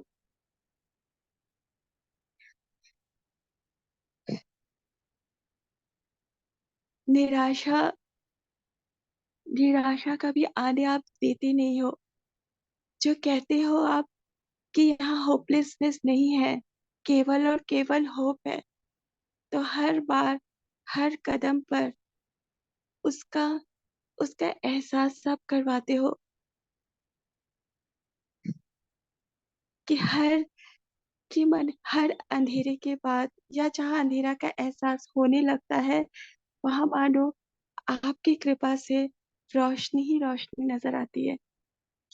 धन्यवाद शब्द इज नेवर एवर सफिशिएंट, पर फिर भी आपका कोटि कोटि धन्यवाद श्री गुरु। और स्पेशली हमें ये परम सौभाग्य देने के लिए कि हम लगातार इस तरह आपको श्रवण कर पाएंगे 3 दिन। मानो हमें हमें हमारे हमारे जो स्वरूप की पहचान, या हमारे शुष्क हृदय को सिंचित करने के लिए हर पल जितनी कोशिश या जितनी करुणा आप बरसाते हो, शायद ही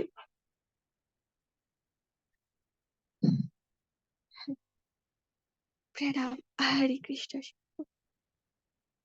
हम सब 3 बार हरे कृष्णा महामंत्र का उच्चारण करेंगे अपने प्रिय श्री गुरु के सम्मान में, प्रियता और पूज्यता के भाव से।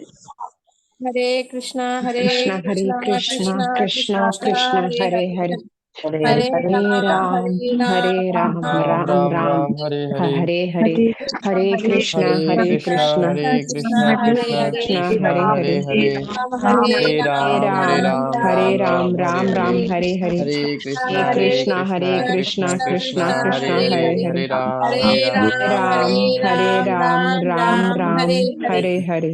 हरे कृष्ण। प्रणाम हरे स्वरूप को। जय जय जय जय जय जय। हरे कृष्णा प्रणाम।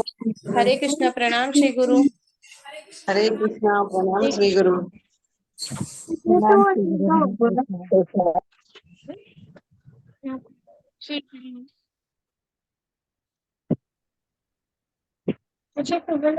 प्रणाम श्री गुरु। श्री गुरु आप नहीं उठो।